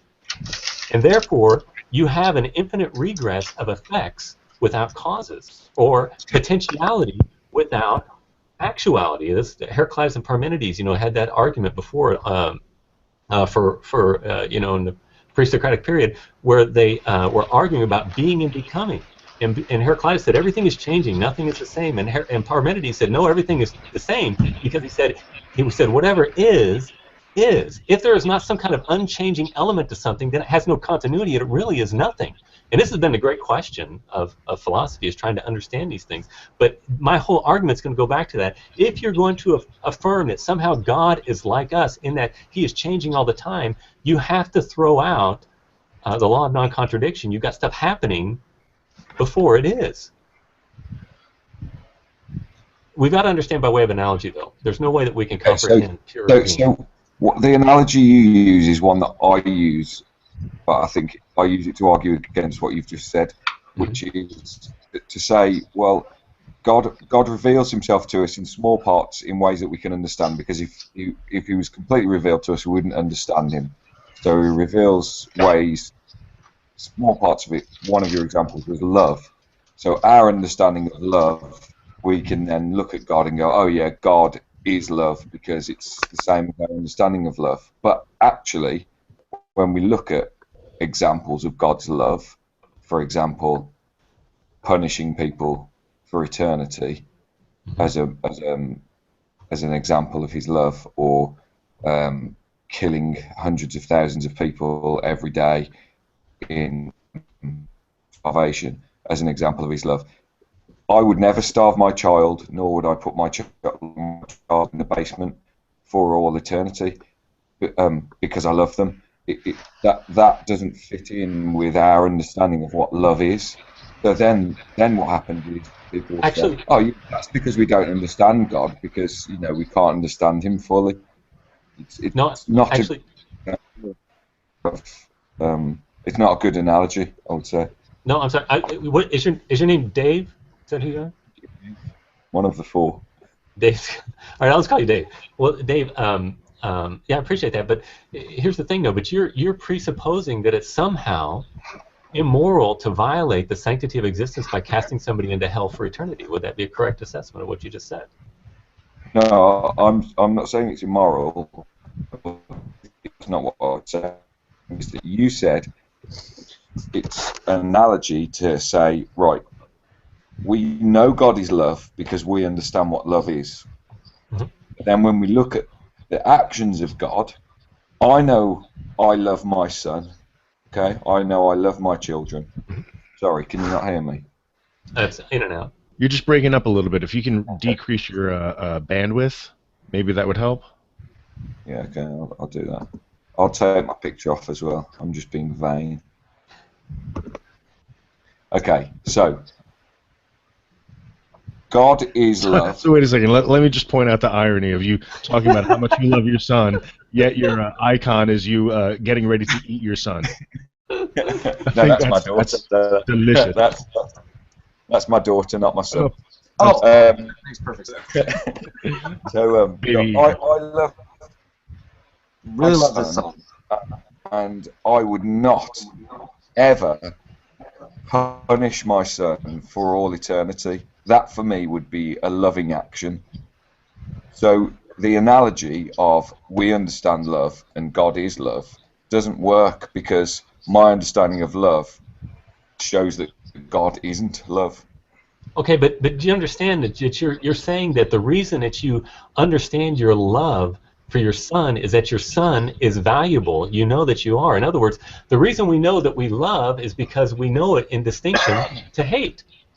And so if we see somebody who is, for example, I don't want to use Greg's analogy, that's too gross, but somebody's doing some atrocious act, let's say, that they need to be paid for that we know that there is. We know that there's some sense of justice. If we could go back to the resolution for our debate, we know that there is such a thing as right and wrong.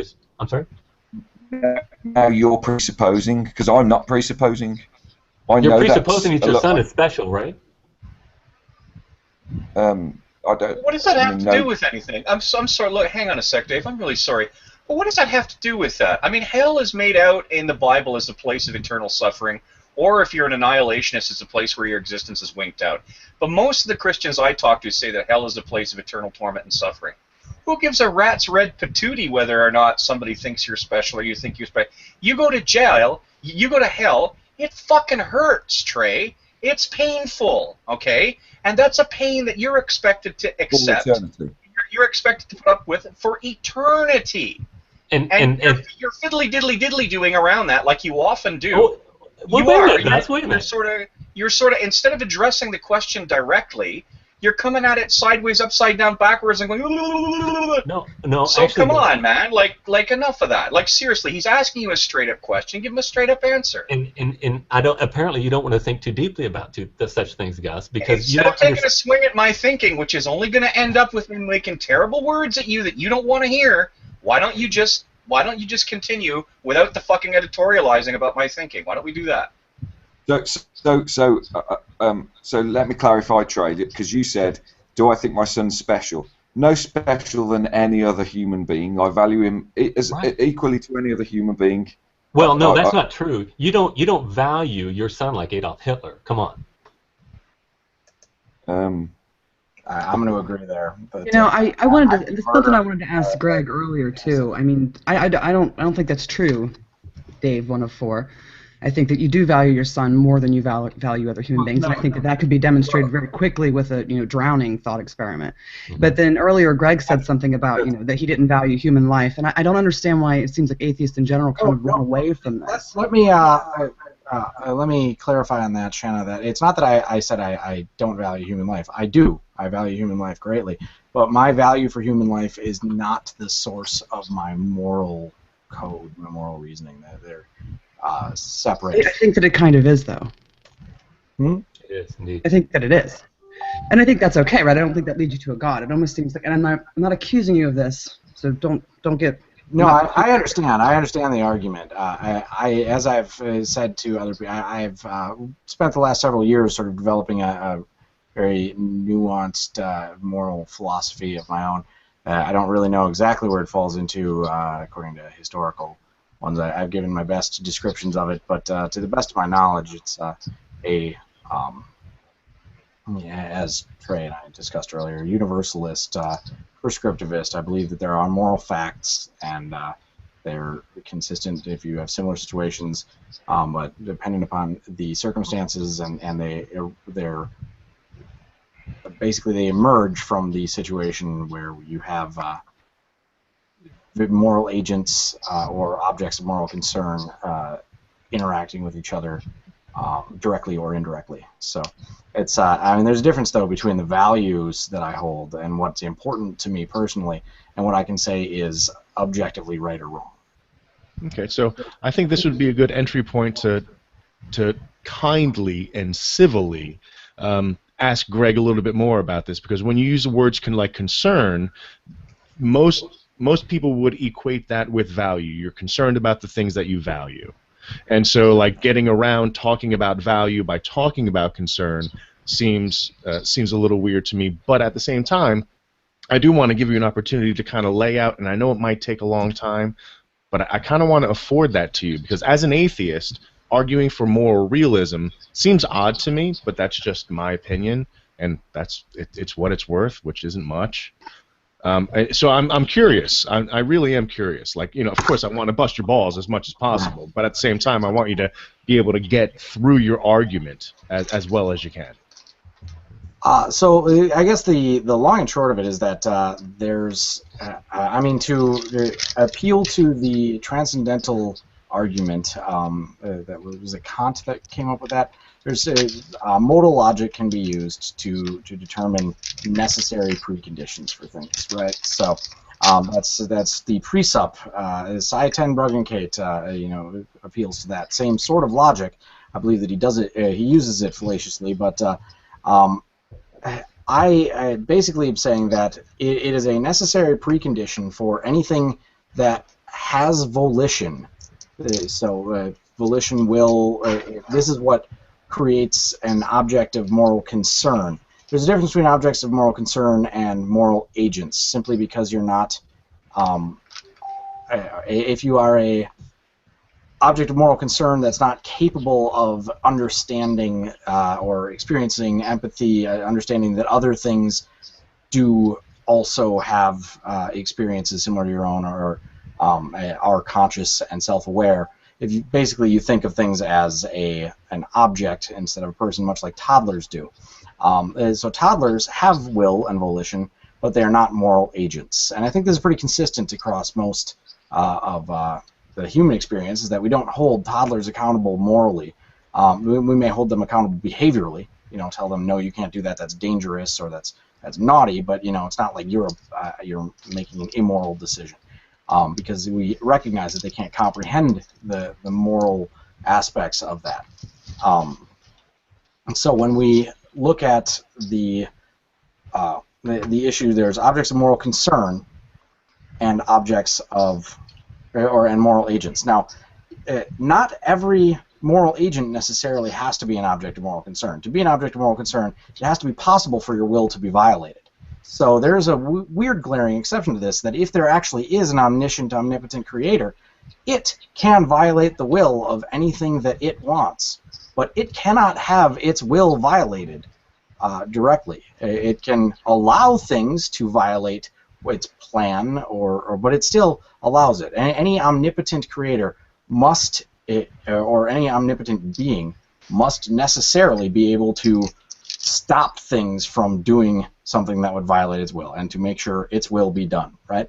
So God, if a God did exist, would weirdly be a moral agent that's not an object of moral concern. Therefore, even if there's something that God wouldn't want us to do that we do, we're not under any sort of obligation to do that, because we can't possibly cause harm or violate the will of this God unless it allows us to. So, Greg, have you ever have you ever had a situation in your life where something bad happened to you and you look back and you think that worked out for my betterment? Well, I think that we're all pretty good at finding silver linings and things. And they really do exist, do they not? Yeah, I mean, I'd say that there are accidents that do occasionally work out. There's also accidents that don't. So, I mean, that's... So then something, your whole point is saying that God doesn't hold by your moral standard from your little, speck of a perspective is not really hold a lot of water, does it? No, that's not at all what I'm saying, that God isn't holding to my moral standard in this regard. I'm saying that if God has a will, we don't need to be concerned about how our actions affect God, because we cannot possibly violate the will of God. God is not an object of moral concern. If there's an omnipotent being out there, it can stop anything that it wants to. So by allowing us to act in a way that is not necessarily what it wants, it means there has to at least be some degree of ambivalence that it's allowing us to do this, and therefore it's not ultimately violating its will. What if he chose to give provisional choice to his creatures? Then that's still its choice, and we need not be concerned with how our actions affect it, because it can choose to stop this at any time it wants as well. Right. But there can be true secondary causality, right? What does secondary causality mean? Just well, I mean, just you got primary causality where God is sovereign over all, but you can imagine they use the analogy of a farmer in a chicken coop. Those chickens have liberty to do whatever they want, but ultimately they're controlled by the farmer. Now, that's not an exact analogy, but I think it proves a point. I'm granting that for, again, arguendo, that we assume this God does exist. If there is an omnipotent being, we needn't be concerned with how our actions affect it, because it, by definition, has the ability to stop us if it really doesn't want us to do what we're doing. So it's choosing to allow us to do this. That's right. It means we're not violating its will. It's not an object of moral concern, but it is a moral agent. It can violate our will. It can act in such a way that it violates the will of us. Because he is the one that gives us our existence. It kind of follows, doesn't it? But does it? I mean, if you create a robot, you create an artificially intelligent robot, and it gains the ability to have true consciousness and volition, do you still get to control it, or does that volition? Our making a robot is in no way analogous to God making us, because God is sovereign. We are contingents. He is not contingent. That's simply an assertion, though, that God is sovereign. I'm disagreeing with the assertion. So reasserting it doesn't establish anything. So I don't think that a creator necessarily establishes any sovereignty, because if a being has volition, if it has will, and we do, and ostensibly any creator that exists also has this, and this creator is omniscient, has the ability to understand that we have mental states, that we have will, and that it may act in such a way or cause such a thing that would violate our will, it is aware that it is violating the will of another. And if God, would not want its own will violated, which we know is the fact, as omnipotent, it cannot have its will violated. Right. If it would not want its own will violated, violating the will of others is inconsistent ethically. It is, or logically inconsistent. It's violating its own moral code. What does God owe us as contingents? We have will or volition. God has volition. God can understand, therefore, the experience of volition. Yeah, but does he owe us anything? He owes us. He owes us to act in the way that he claims that he acts. The way we cannot act in the way that he acted. No. He owes us. No, yeah, he's in the way that he claims he acts. So God claims to be perfect, so he should therefore act perfectly. Right. And so, if we're not perfect, should we die? No, I disagree. That I don't think that God owes us anything through creation. I don't think that's the case. I think, however, I mean, owing is a positive circumstance, right? That's a moral obligation to give us or do something to us. Because what I'm saying is that it can be morally verboten to do things to us that do violate our will. I mean, I have no problem with a deistic concept of God that creates and walks away, because it's still not violating any moral. Yeah, but it's kind of irrational to say that God can create something that is contingent, and that contingency can live and exist without his provision. I don't get that. Without his continuing provision, or without his initial provision? No, continuing provision. Well, if I wind up a wind-up toy and release it, it doesn't need me anymore. It's that got wind-up. it. Yes, but that wind-up toy is a one contingent acting upon another contingent. It doesn't follow at all. No, I'm sorry, I don't buy that. If I take a wind-up toy, if I use the mechanism, and particularly if I built that wind-up toy, okay, I'm hearing myself through somebody's headphones. I don't know who it is, but it's getting a bit much. I don't hear it. Somebody, I can hear somebody. Okay, that's Dave. Dave, bad turtle. But But if I make a wind-up toy, and then I wind up the wind-up toy, and then I release the wind-up toy, okay, the wind-up mechanism was what I created, and it can operate on its own. No, but that contingent toy in itself is made by a contingent itself. We got two categories, not making up wind-up toys, contingent making a wind-up toy and winding it up. You've got contingency and you've got self-existence. Okay? Well, I think that in the same sense, I know, Greg, thanks for correcting my spelling, you jerk. Real quick, Trey, I think that Gus is just riffing off of your example through analogy, right? Mm-hmm. So, but before before we get into that, and I'm going to throw it back. I'm going to hold Trey's feet to the fire just as much as we're holding Greg's. I have one more question for Greg before we shift because it's fresh on my mind and I want to make sure I don't forget it. And I don't feel like typing it into my Word document right now. Now, Greg, you used the word universal when talking about moral realism. I'm curious to know where that universality comes from. Does it come from within, or does it come from without? And this gets to, and this also allows me to tie in a question from the external chat. Povel Besser asks, on a more serious note, is there anything wrong with morality being rooted in biochemistry? I'm not saying that this is something that you adhere to, Greg. I'm just curious, like, if it's external, if it's internal. If it's internal, could it be biochemistry? And then, I'm just curious to know what you mean by the universality of these moral facts, of these things that contribute to your moral realism. Sure. The universality means that I'm unmuted, right? I forgot to double check that. Okay.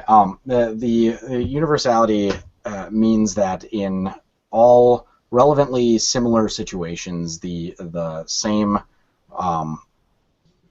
moral fact exists. So the moral value of the situation would be identical in any relevantly similar situation, and no matter where it exists or how it exists. So, sorry, I'm broadcasting from my attic. So, okay. I saw the question there. So yeah, what that means is that my camera's not working here. Okay. Stop avoiding the question, Greg. I'm sorry, that's my ADD kicking in there. It's late enough. My head's wearing off. That there's things that are intrinsic to an act or a code, right? This is where that transcendental modal logic comes from. Is that in order to have volition, the act of volition itself necessarily presupposes the right to act according to your own volition, even for things that cannot comprehend such matter, right? And for things that can't comprehend that, that's why they're not moral agents, only objects of moral concern. But if you have volition, that by definition unavoidably means that you believe you have the right to act as you desire, as you wish. That's what volition is. So to violate the volition of another being knowingly is to intrinsically reject a rule that, it is to violate a rule that you intrinsically must hold to be true. If you are acting in volition in a way that violates the volition of another, you are being inconsistent with your action. So it seems less that you're talking about universality than you are inconsistency. No, it's universal because in any given situation, then that will be true. There is no conceivable situation in which a moral agent can knowingly violate the will of another moral agent and have that not be, assuming that the circumstances are relevantly similar, that not be the equal moral value. Okay, how about this, Greg? Can I pose a quick question? Go ahead, Trey. Okay, here's a poser. Your friend is standing on a ledge and he wants to commit suicide and he's getting ready to jump off, and you run and knock him down so that he can't jump off the ledge. Did you sin when you did that? Well, I'm not sure I'd use the term sin, but whatever. No, I'd say that there's you violated his will, right? Well, this is where there's mitigating circumstances. As I said, the conditions need to be relevantly similar. And I'm not a moral absolutist in such a way. I'm a universalist. So in all situations, when a person is in a mental state, now I do believe that it can be immoral to stop a person from killing themselves. That's something that I'm absolutely willing to stand by, is that if a person wants to kill themselves and they have a extremely valid reason and it's not an irrational decision and they're Rooted in the solid sanctity mental of state. existence, yes. What? Rooted in the sanctity of existence, as you always say, but you won't admit it. No, because I mean the sanctity of existence would reject that it's ever allowable to allow somebody to kill themselves, would it not? No, it wouldn't. No, it wouldn't. If somebody is well, from my perspective, you can't take somebody's life, but you can be happy to see them go if they're in suffering. I'm asking about allowing a person to take their own life, to stand there and watch them and not try to stop them. I'm sorry? So, say somebody grabs a syringe full of cyanide and Like says, "I'm going to kill myself." Is this No, that this is that they are in a situation where it would make you relieved to see their life end more hastily. But you said that it's not morally permissible to kill a person. Is it morally permissible to stand there or idly and watch a person intentionally end their life before its natural end? Well, from the Christian perspective, no. But again, your whole So that would be what the sanctity of existence requires then, right? I would disagree with that. Therefore, I'm rejecting your sanctity of existence argument once again. I don't hold the sanctity of existence in the way that you do. I do value certain aspects of human life personally, but again, that's not the source. But if you were to allow somebody to commit suicide, Greg, and the reason that you allowed them to commit suicide is because they were in great pain and the end of their life was imminent, you are making a decision. I don't think it's a right one, but you are making it yourself based on that you've given up on the sanctity of existence. But up to that point, the sanctity of existence was it, and it's guided you. It guides every single decision you make morally, every single one. You don't want to admit it, but that's what it does. I have to admit that the term sanctity of life, it seems very absolute to me in a way that I see it more, and I'm going to use the word scalularly. Okay. Because it's not a word. I'll So there is value to life. Specialness. Can I say specialness, Chris? There is. I mean, I think value kind of covers both of our. Okay. Right. I mean, you would say that sanctity is value, Yes. right? Yeah, I'm fine with value. Okay. Yeah. So I mean, it seems like sanctity is like the highest anchor possible of the value scale. I'm using Christian jargon, but I shouldn't do that. I'll just say value, the value of existence. Yeah, but I mean, but once you, I mean, here's where I might seem a little shifty. Once you shift, I'm being redundant in saying that. Once you shift from sanctity to value, then I can say that there is a continuum of value. I value some life more than others, right? Kin selection pretty much determines that people who share my genes have more value than people that don't. People that are in my direct geographical location have more value than people that are further away. So the value scale takes the sanctity components. It changes the discussion because it's not all life has sanctity. There's also the incommensurability of different values. That is, some things we simply cannot put on the same scale. They do not have a standard, common standard of measure. That doesn't necessarily mean that they're equal, but it means that they're incomparable. So that it can be an issue when we're talking about. So the sanctity of life, of course, even from the Christian perspective, can be violated with things like just war theory, because we're accepting the sanctity of life in that we are killing people intentionally for the purpose of saving lives. People, but I mean So I don't think that is the soul. I mean, even Aquinas would disagree that the sanctity of life is the sole standard of what Christian morality should come from. Well, let's say that the value of existence is going to guide all moral codes. In other words, it's going to be the foundation for it, and people are going to have different perceptions, and they're going to come out different ways. But all of us are looking. We all know intrinsically that human life. Let's just make it simple. Human life is special, and so the big question of the hour is, the big pink elephant in the room is, why is that? If there is no value in the universe. But you've just said that we would have war to save life. so because life is valuable. But you're accepting that we'd need to kill people to save life, which would mean life isn't valuable and other lives are less valuable because we can. Well, we live in a fallen world, Dave. I'm not saying we live in a sinless world. I never said that. Bad stuff happens. Ugly stuff happens. I mean, that's just. And that also, Trey, is a response to your objection earlier about the rescuing a friend, right? Sometimes we act in ways that are not moral, but that feel good to us. I think that's pretty standard.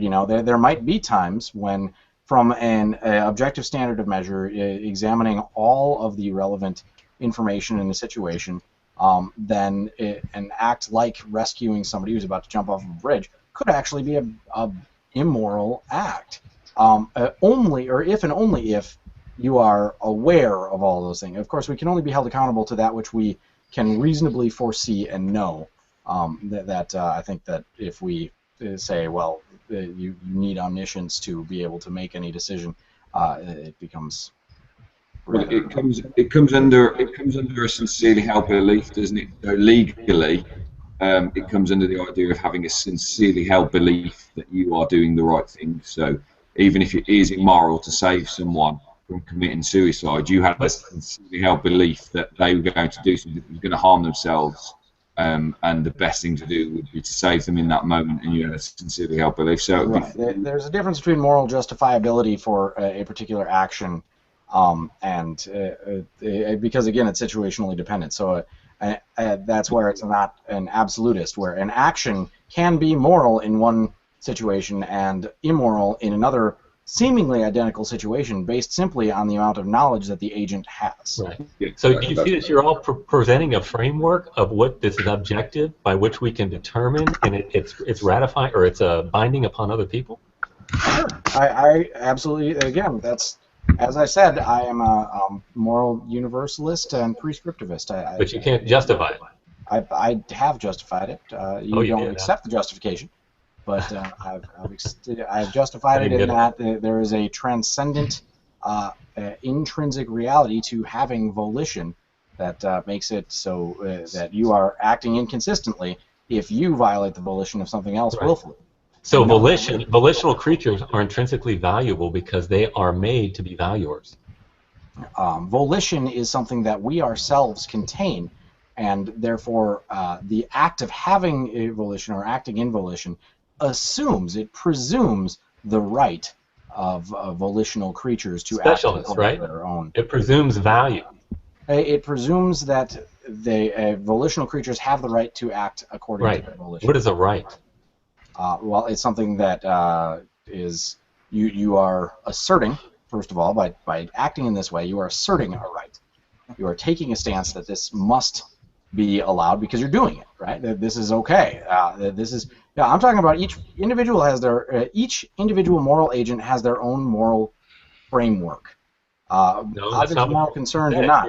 But because of that individual moral framework, there is an emergent objective morality. I mean, we can say that there's such a thing as an objective opinion, correct? If I say that ice cream or that chocolate ice cream is my favorite, that is an objective opinion. You cannot deny that that's my favorite, right? How does that make it objective and not subjective? An objective opinion means it's subjective to you. So it's subjective to me. The opinion is subjective to me. But it's a fact. From your perspective, it's you can't change it. That's your opinion. Right, exactly. It's a fact that that's his opinion. Sorry, I keep saying the same thing. Go ahead, Dave. That's it. It's a fact that it's his opinion. So from our point of view, it's objective because it's his opinion, and that's a fact. But from his point of view, his opinion is the fact. The content of the opinion is not. Yeah. Correct. Yes. No. Even then, even the content is objective from our point of view. Right. It is a fact that I hold that opinion, as long as I'm not lying to you. It is a fact that I do hold a particular opinion. But you were wrong because chocolate ice cream is disgusting. That if you believe that, you're objectively wrong.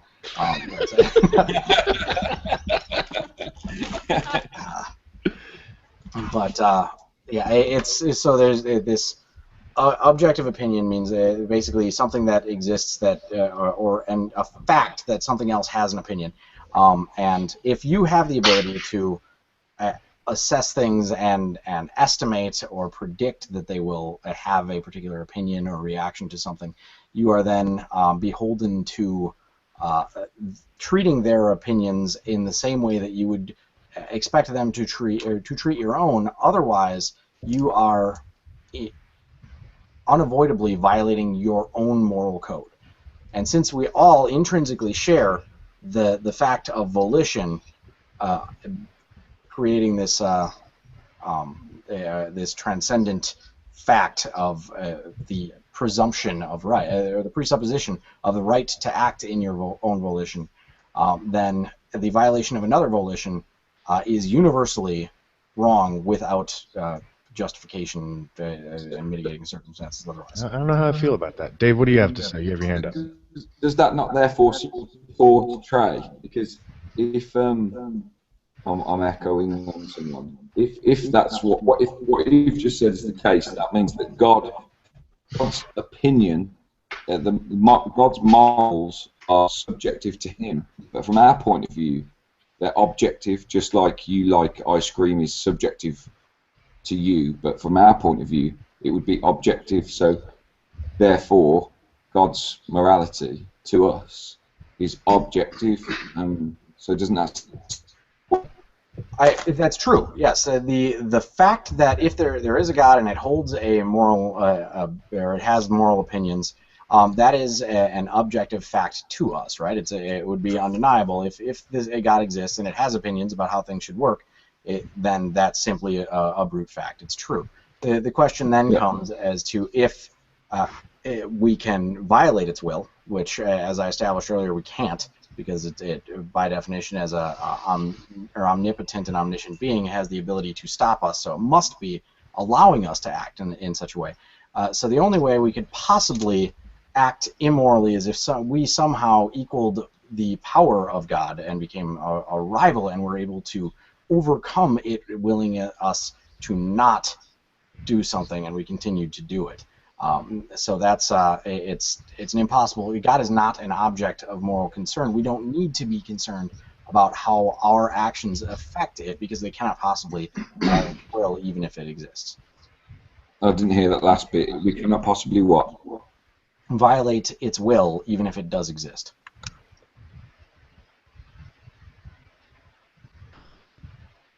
Well, that seems to be a version of moral realism that's pretty much steeped in a theological, an argument against a theological version. All right. Well, I mean that's why the question of gods is irrelevant to my moral framework. I will grant that. Now, if we have non-omnipotent gods, then they do become relevant. You know, if we end up with the Egyptian or Greek gods that are far more personal, and we can say, oh well, they actually can be injured or walk around. Well, then that's I guess a different story. But then we end up with what is it? Epicurus with then whence call them God. So could we posit then a God who is capable of being all powerful but chooses not to be, and is capable of being all knowing but chooses not to be, and any of the other is? I think that's so actually he's capable. Pretty analogous to the Christian position, right? That this God has allowed their humanity to act in a way that violates its will. That the fall, right? If we go with the fundamentalist, let me finish this thought, and then Trey says he needs to get going, so I want to give him an option to sign off. But so if this God has allowed this fall from the Garden of Eden, anything along those lines, then it demonstrates that it has chosen to limit its own power to act in such a way that it does not choose to restrict us in a way. I mean, in theory, an omnipotent being should be able to create whatever reality it wants exactly as it wants it, with zero discrepancies ever. All right, so I understand, so Trey, obviously, as Greg just said, he needs to get going soon. But so I want to give you the last word because I tried to hold Greg's feet to the fire, but he just talked and talked and talked, blah, blah, blah, I atheist told you this, it's atheist complicated, that. didn't I? Come on now. Kind of thing that would so- take a dissertation. What's that? So it's the kind of thing that would take a dissertation to do proper justice to. I apologize. I mean, I still have Summarize. questions about it, and maybe after Trey leaves, I can bust your balls a little bit more because I'm not familiar with frames of morality that don't have to do with well-being, and well-being has to do with value, and you seem to obviate those things. But that might just be my naivety. Because Trey only has a limited amount of time, I'd like to give him an opportunity to make some, closing statements, not formal closing statements, but if you wanted to ask questions, if you wanted to clarify things, now would be the time that I'd like to give you to do that. Well, thank you, Chris. I don't really have any other questions. I thought that we had a wonderful discussion. I appreciate Greg. Greg and I have a lot of exchanges, and we get sassy with each other. We enjoy each other's company, and I'm particularly grateful for Chris stepping in and doing this. Every exchange that I've had where Chris has been involved has been just a delight. He's very intelligent and able to understand the arguments being made and then convey. I don't know what it is, Maute, but you understand these arguments better than most people, and I always think they're not that difficult, but you always seem to get it and you understand it, and you're very fair, and you were busting both of our chops, and I appreciate that, and I appreciate your desire for excellence, and I'm very grateful for this opportunity to be able to present with you all and engage, and I appreciate you all and want to thank you for that. Well, those are very kind words. I would like to thank both you and Greg for having one of the best debates that I've moderated. I've only moderated 2 or 3. One of them was with you and Ned, Negation of P, and I think that he got a little more upset than I was expecting in the post-show hang in a way that Greg didn't, and you let Greg talk for in paragraph form. Greg let you talk in paragraph form. It was great. This is, to me, what the best part of the Intertubes has to offer. So, yeah, well, thank you. And thank you very much for asking. Okay, yeah. Giving me Trey's suggestion, by the way. I said we should come up with a moderator that we can mutually agree on. He's like, how about Maute? I'm like, I expected it to be a little bit more difficult than that. Yeah. Well, you wanted to get a Christian, and I don't know of any Christians that could even hold a candle to Maute. Greg thought that I would want somebody down clip the shit out of that. Right, yeah. Right. Hey, Trey, you don't have to leave because you're going to go shave your beard. Oh, goodness, no. No, I'm an axial philosopher, remember? Hey, I want you to know, my staying up late tonight is contingent on watching you and Greg. Well, I'm glad that I'm necessary in your life. And well, in this case, you're sort of like an unmoved mover. Assuming that the universe isn't eternal and that there are other explanations. Right? Okay, you guys, I'm out of here, man. He definitely does. All right, thank you, Trey. Have a good one. Sorry, Bye, Trey. Bye. By the way, there's I'm a gonna leave request this in the chat. Oh, hold on, I have to.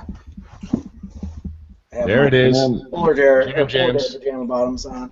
And, I got my James. The shirt, the Super Greg.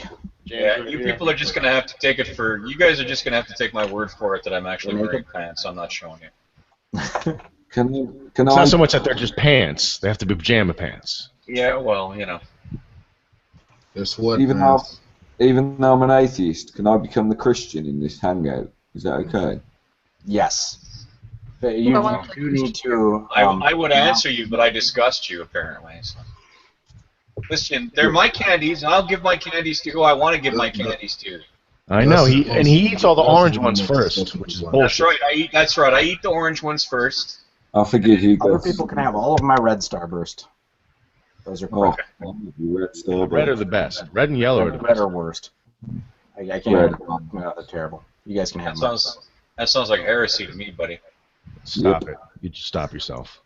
So I'm going to leave this open for about another half hour for people that are new to the panel to kind of chime in with questions and or comments. So Helena recently joined, as well as Wolf King, as well as Philip. So what do you guys have to say? Not you three specifically, but the panel. I wouldn't mind throwing a question out. I'm sorry Trey had to leave because it would be nice to hear how he answered it. things like the Kalam cosmological argument or the contingency argument. I mean, there are a lot of arguments against them, but even aside from that, how do you imbue the unmoved mover that you're talking about, or the self-existent being that you're talking about? How do you imbue him with all of these attributes without referencing a book that was written that tells you what these attributes are? Well, I think that's one of the main arguments against the argument that Trey has, is that, you know, what I mostly hear is that he just makes assertions, right? Which are the same kind of assertions that are that people of the precept flavor are levied with, which is, you know, they claim these things, don't have to justify it because they're part of their presuppositions, and once they've asserted that, then they move forward with an argument assuming that they're true and that they have been justified in a way that they haven't. Okay. But once again, you know, I'm an atheist. I think that everybody here is an atheist except for Shanna, who's a deist. So I don't think anyone here really has any cred to. That's right. Suck it, Shanna. Well, It's usually your job, Chris. You did not just say that. I will own that. Yes, that is my job. I'm not ashamed of it either. So that being said, any other comments, questions? What was the final question? Because it was quite a long-winded way to say it, Phil. No offense. Well, how do you justify all the elements that you imbue in a god without referring to a book? Why would you justify it without referring? If you justified it without referring to anything that's testable and readable, then surely you can. What I'm saying is that the argument, whether it's the Kalam argument or the contingency argument, all that it is proving is that you need something. It doesn't go on to describe in great detail, as the Bible does, what the attributes of this being are. And what's interesting in what I find interesting is that in apologist narratives, even when they know that there are holes in them, even William Lane Craig knows that there are certain holes in his arguments, but he knows that by virtue of a narrative, when you run on and speak and you make analogies, it's very persuasive and very convincing. But as opposed to, let's say, if I come to you with a scientific proposal, my modus operandi is not to try to hide a few holes that I know could sink my ship. It's to have done my utmost to illuminate what all of these potential pitfalls could be before I even bring it to the table. Because I'm not so interested in creating a narrative that persuades you into believing something. I'm more interested in creating a proposition and a hypothesis that lends itself to the utmost scrutiny. Does that make sense? It does make sense, but so it's okay by everyone. I'm trying to answer. I'm extremely long. That was short for me. So. Makes the claim that God is timeless and matterless and all of these things, and it made that claim before the Kalam was put forward. So the conclusion of the Kalam is that you've got to have something that is timeless, all-powerful, matterless, that is outside of all of the things that the universe are, and so it fits with the Bible's presentation of what God is. It's not an ad hoc argument. The Bible came before the Kalam, so does that make sense? Yeah, I'm thinking about that.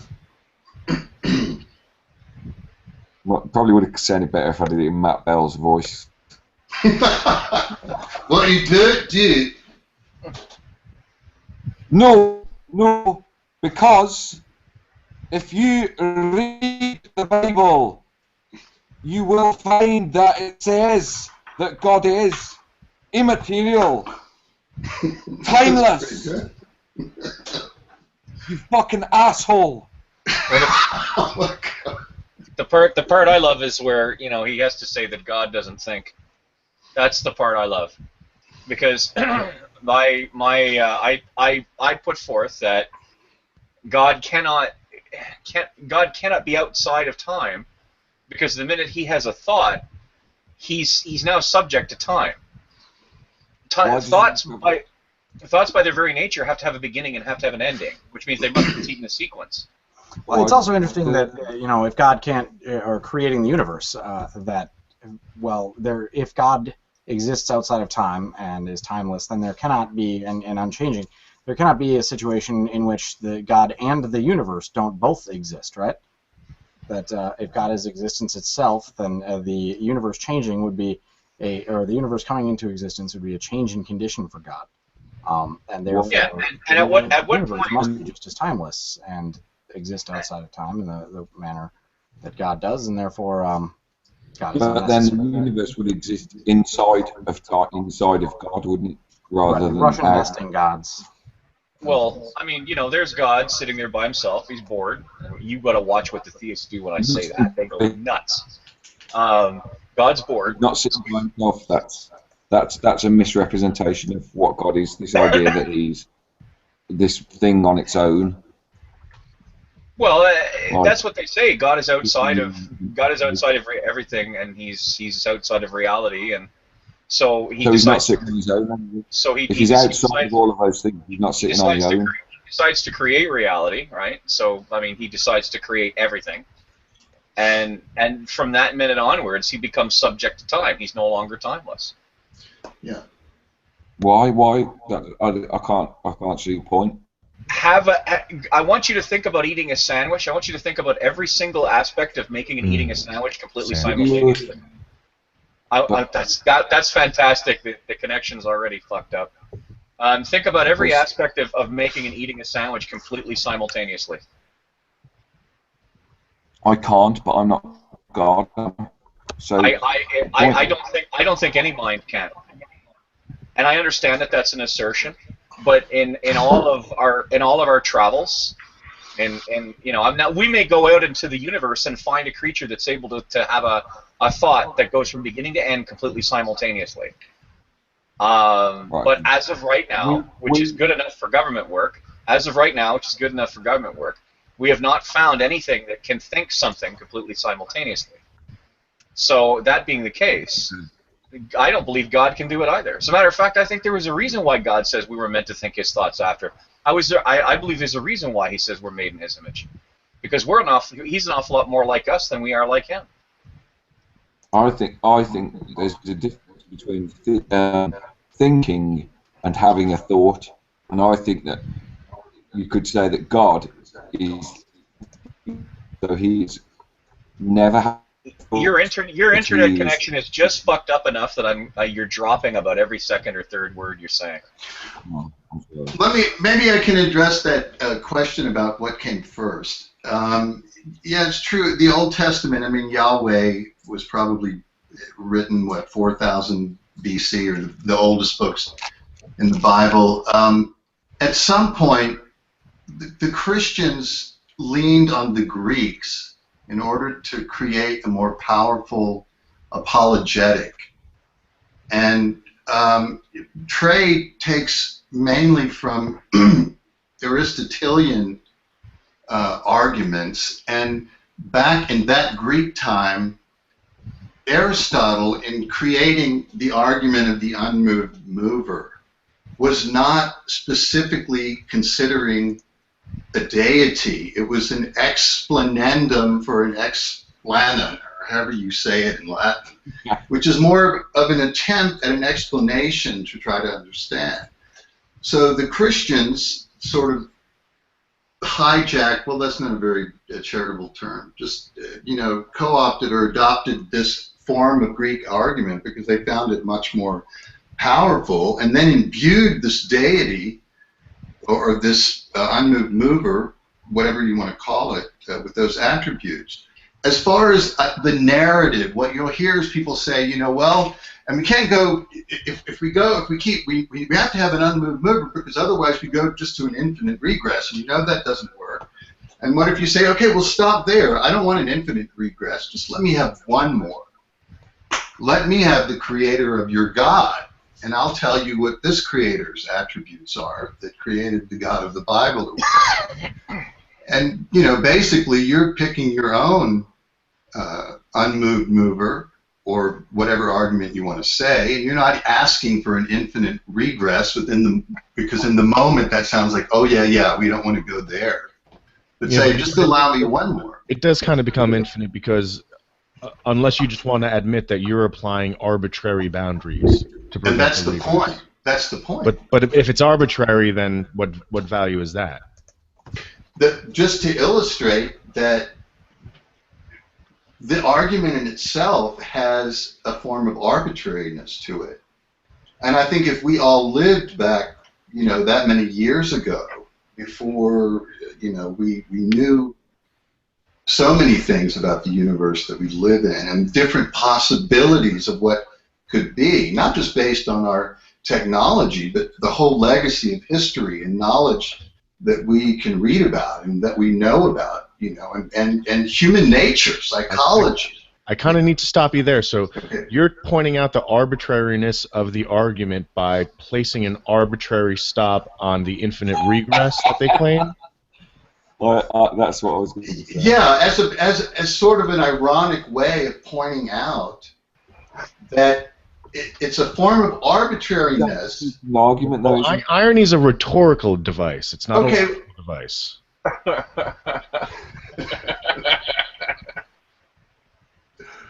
Right? Like that's like mocking. You can mock something. That doesn't legitimize the value of your argument for mocking. Right, but it's not mocking. In this case, it's just asking the question. Maybe it's begging the question, like, aren't you really just being arbitrary in this argument? In other words, if I go into a classroom of fifth graders, I can make all kinds of arguments that are going to be airtight for them for the next 5 or 10 years, because they're not going to have any other sort of what I'm saying is, don't go into that classroom. Yeah, never mind. I think I'm getting a little. It's late here, and I'm an early sleeper, so I'm having trouble putting it together. I hear you. I'm challenging you just because the No, it's all the good. things that are the most obvious red flags. I'd love for you to have an airtight argument. I just and maybe you do, and I'm not getting it. No, what I was saying is if I go into a classroom of fifth graders, I can make an argument to these fifth graders. I can present a reality to them that unless they go question their parents or somebody that has greater knowledge, will remain airtight in their minds for quite a number of years until their consciousness sort of develops to another level and they have more knowledge to question it from different sides or experience. And what I'm saying is that we, living in 2015, are in a similar situation. We're sitting in Google where we have access to the complete Bible and almost every piece of information that's ever been written in the whole world. And not only that, to all of the great minds or hangouts that you could get people discussing and bringing forth ideas. And this is why I think that, it's like Greg said in the beginning, no one's resolved this argument for 2,000 years or longer. I mean, it's just an open-ended question. It's almost just like an invitation for philosophical discussion rather than winning or losing. I agree, but I think that's where your analogy breaks down, because the arguments that we give 5-year-olds that we consider airtight have nothing to do with the fact that they will persist as questions even with thousands of years of brilliant thinkers. But anyway, I'm about to take this off air. I'm going to continue it. How many people we got? Blah, blah, blah, blah, blah, blah. We're full. So, Greg, I know that you'll probably only be able to hang for a hot second because you've kind of ignored your family in a way that I appreciate because it makes me feel like I'm more important than your family. I would credit it to you instead of Trey if I can. So that means that we're going to have one more slot open in a hot second. So let me just throw this into the Jim Jam external chat. How that just happened. All right, everyone. Thanks for coming in and contributing. I'm going to take it off air, and then we're allowed to curse like sailors.